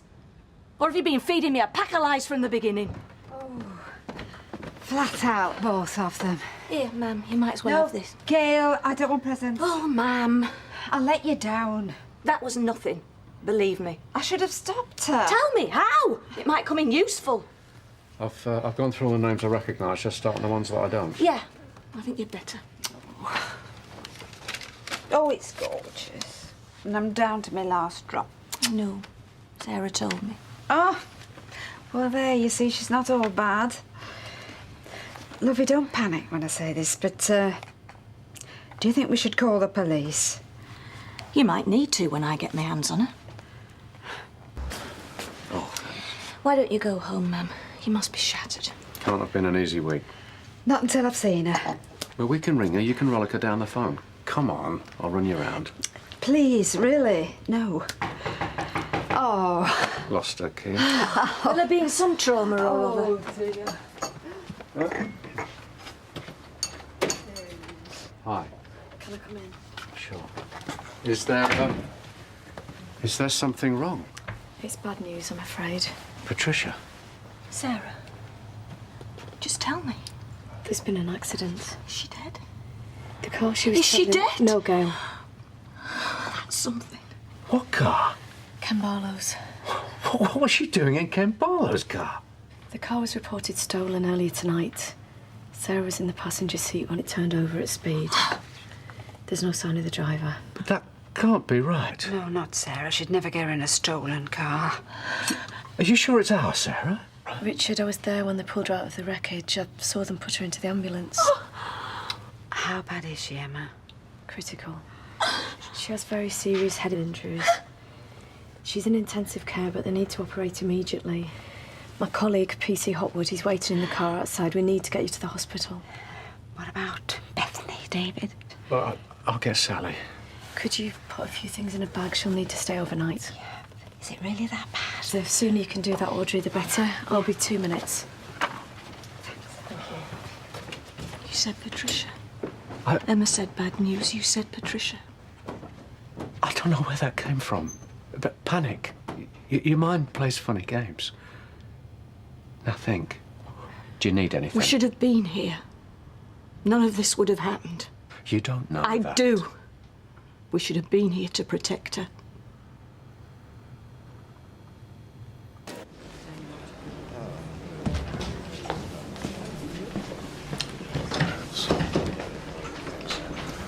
Mr. and Mrs. Hillman, I'm Robert Orme, the neurosurgeon who'll be treating your daughter. How is she? Well, we've just done a CT scan and it confirms our suspicions. Sarah has what's called an extradural hemorrhage. That means the impact of the crash has caused a blood vessel to burst in between the skull and the lining of the brain. We need to drain that blood to stop it clotting. I don't believe this. I hear what you're saying, Doctor, but I just can't take this in. Is it as serious as it sounds? And a blood clot? We want to avoid that at all costs. Can I see her? We're prepping her for surgery right now. Has someone spoken to you about consent forms? Yeah, it's all in hand. The police said head injuries. You're saying brain injuries. Does that mean, well, could she have brain damage? We haven't ruled that out. Can I see her before she goes down?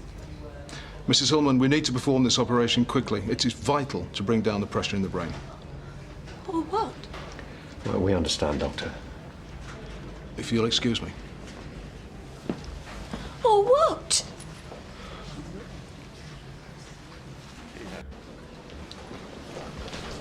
Thank you, Richard. There you go. There's a machine there with sandwiches. No, good. You've not eaten since the plane, and then you only picked. Plane? We were in Spain this morning. Seems like a lifetime away. Wish we hadn't gone. Feel like they're staring at us. They're the ones with the joyrider for a daughter. They don't think that. Oh, yes, they do. She wasn't driving the car. She was in it. She must have known it was Ken's, known it was stolen. What possessed her? Hasn't she been in enough trouble? How is she? Well, we went ahead with the craniotomy. We've managed to drain the excess blood from around the brain. And has it stopped the bleeding? For now. We can't guarantee it won't start again spontaneously. What then? Well, then we'd have to review Sarah's condition. But for now, she's stable. So when can we see her? All three of you can't, I'm afraid. Oh. It's a risk of infection and so on. It is an intensive care unit. The rules are very strict. Please, Doctor. I have to see her. She's my daughter. Of course. When she was born, she was premature. Putting her in an incubator. I told you that. No. First, we didn't think she'd survive. Well, doctors didn't think. I knew she'd survive. She's a fighter. She still is. And she's still my child. I want him punished for this, Richard. Aid. I want him locked up for this. Have they arrested him yet? Well, they can't really get involved until they've got proof. Proof? A 15-year-old girl's life, isn't that proof enough? Aye, Martin. No change then? She hasn't stirred. Has the consultant been in this morning? There's been so many people. Yeah, yes. Okay. Well, she's in good hands.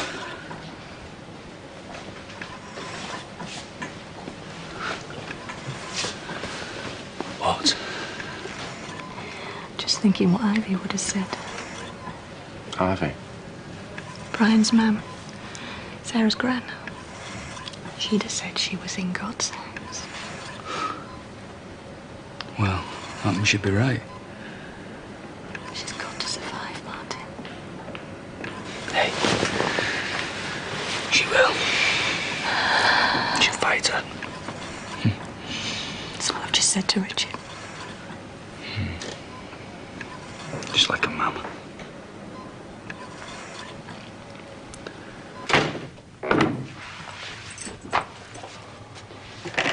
Richard, what's happened? Oh, no, it's all right. No panic. I'll just come back for a shower. Oh, You keeping busy? I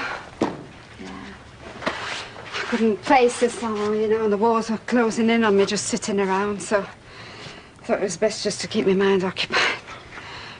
Any change? No. How's Gail? Devastated.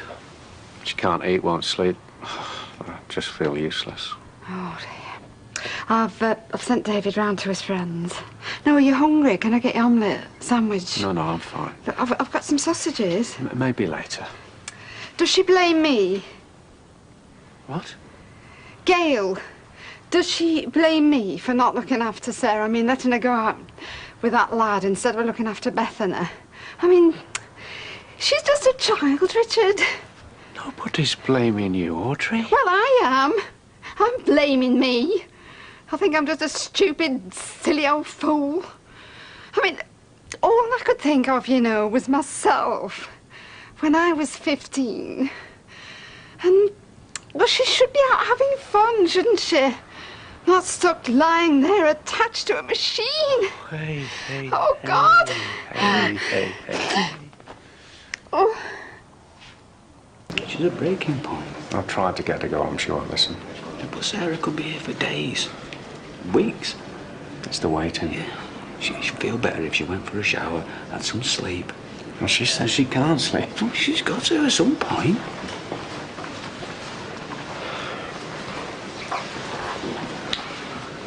Gail. She looks so young. Martin agrees with me. You know, you should get some rest. No, I'm fine. No, you're not. I'm not leaving her. Gail, you're exhausted. Now, I know you want to stay, but unless you get some rest, you're going to be no help to Sarah when she comes round. Won't I? No, you won't. And she'll need you more then, because she'll be confused and anxious, and she'll need you reassuring her. And there's no way you can do that if you carry on like this. Look, she'll be fine with the nurses. I'm here. Todd's here. Todd's still here? Yeah. Look, if nothing else, just go and have a shower and change some clothes. You'll feel much better. Martin's right. A shower? Well, maybe a little rest. Okay. But not for long. Not for long. Right, okay. Good. I'll go and get a few things sorted, and I'll come back and I'll sit with her, okay? Could I sit with her until you get back? I don't know about that, Todd. I think Sarah would like that. Right, okay. All right, I'll have a word with the nurses. Thank you. All right. Oh, are you fit? I feel much better. Oh, good. Look, I'll come over later. And send her our love. I will.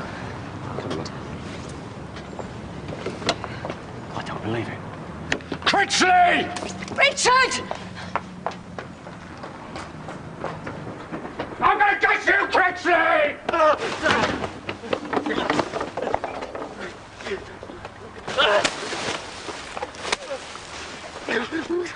Get up, me! I warned you. I told you if you harmed her, I'd put you in hospital. I warned you and you didn't listen. It wasn't me! Liar! I warned you. You didn't listen, did you? I'm gonna kill you. Richard, no! Please! You're just get away with it. Let's let the police deal with it. I don't want you getting in trouble because if it's not worth it. That girl in hospital. Richard, no! Please! Let's just get to the hospital. Get out of the way. Get off me. You don't care. You really don't care. You really don't Leave care. me alone. I'll leave you alone. We're not finished with you. No, stop. Stop, it's not worth My it. daughter's fighting for her life. No, because of you. no. My baby. Stop. It's enough. It's all right. Sarah, can you hear me? Sarah, can you hear me? Nurse! Nurse!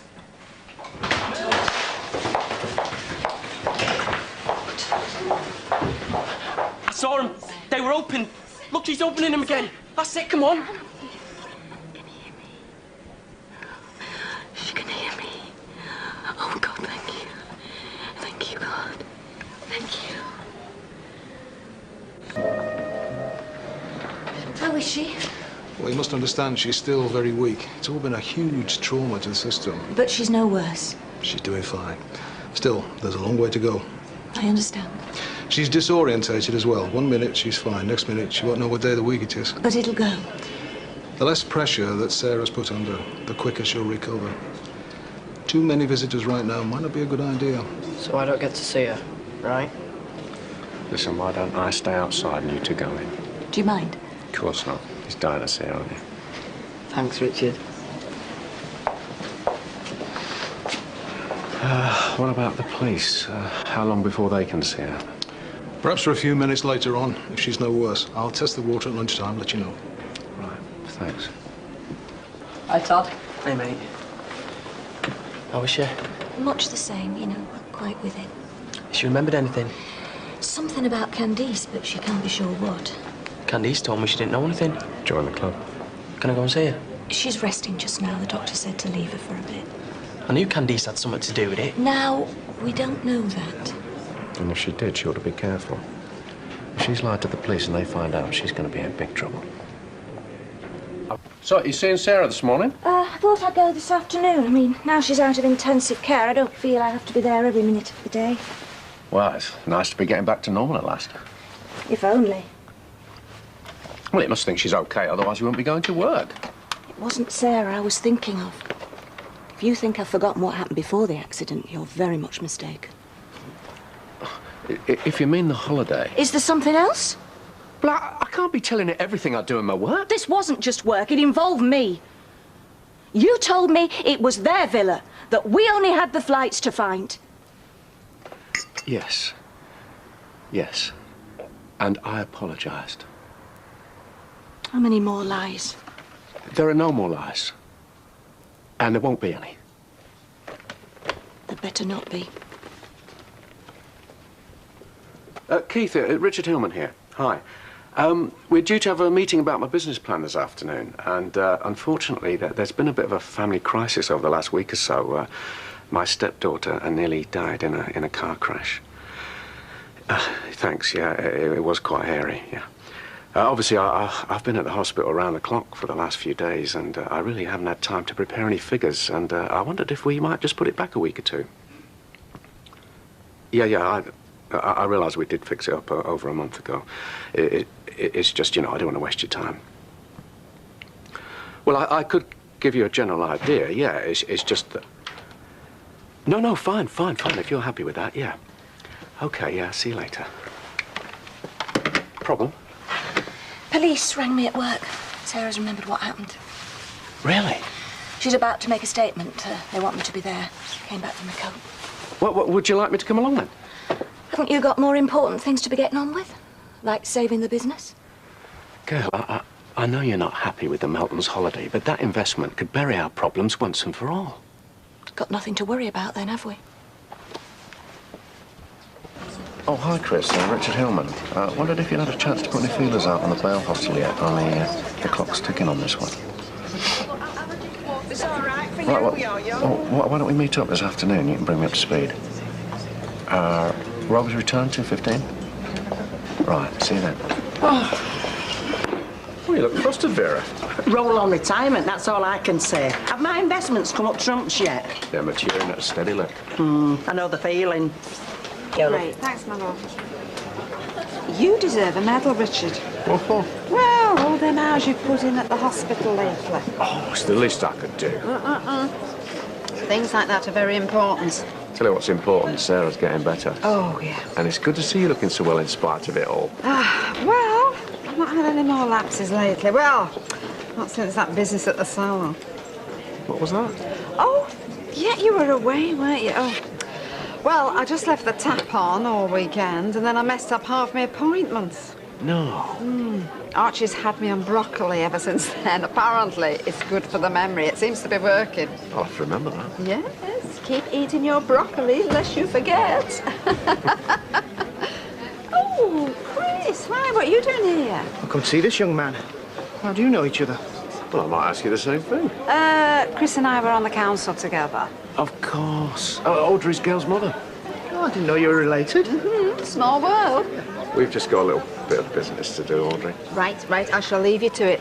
Lovely, Chris. See you. Bye, Richard. Bye, Audrey. Now then, let's sort you out a drink. We'll get down to it. So, what news? Not the kind you're wanting, I'm afraid. How do you mean? Spoke to my contacts in the planning department. It's been passed on to the government. What have they got to do with it? The problem with bail hostels and asylum centres, Richard, is no one wants them in their backyard. If everybody got their way, there wouldn't be any. So the Home Office has to step in and lay down the law. What's all that? That's what's happening here? I'm afraid so. Well, if this goes on a lot like you say, well, that means that no one in planning can ever influence a thing like this. That's about the measure of it, yeah. Well, you must have known that when I invited you to Spain. Well, thanks, Chris. I only stand to lose about 200 grand because of this. I could go bankrupt. I'm sorry. Sorry? I'm seeing my bank manager in an hour's time. Is that what I'm going to tell him? Sorry? Sure there's nothing you can do? Yeah, but it's never cut and dry. Sometimes you can pull a few strings. What can you on this? And then again, not every application goes through. Stop beating about the bush. Is this happening or is it not? There's no decision yet. But it's not looking good. I really don't see why this couldn't have waited, Keith. This deadline's not till the end of the year. So the trouble is, Richard, you don't seem to be making much effort to meet that deadline.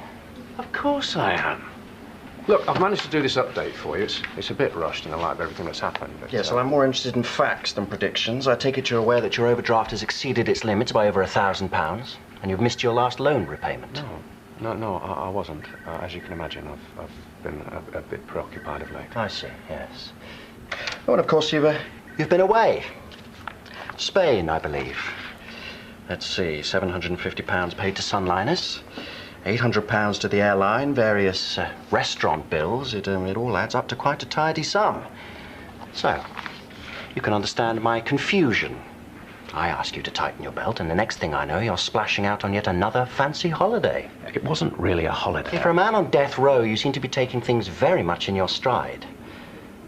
Now, unless I see clear signs of a significant reduction in your outgoings, you can forget about the end of the year. You'll be looking at a much earlier deadline than that. So, it was aid then, Just as we thought.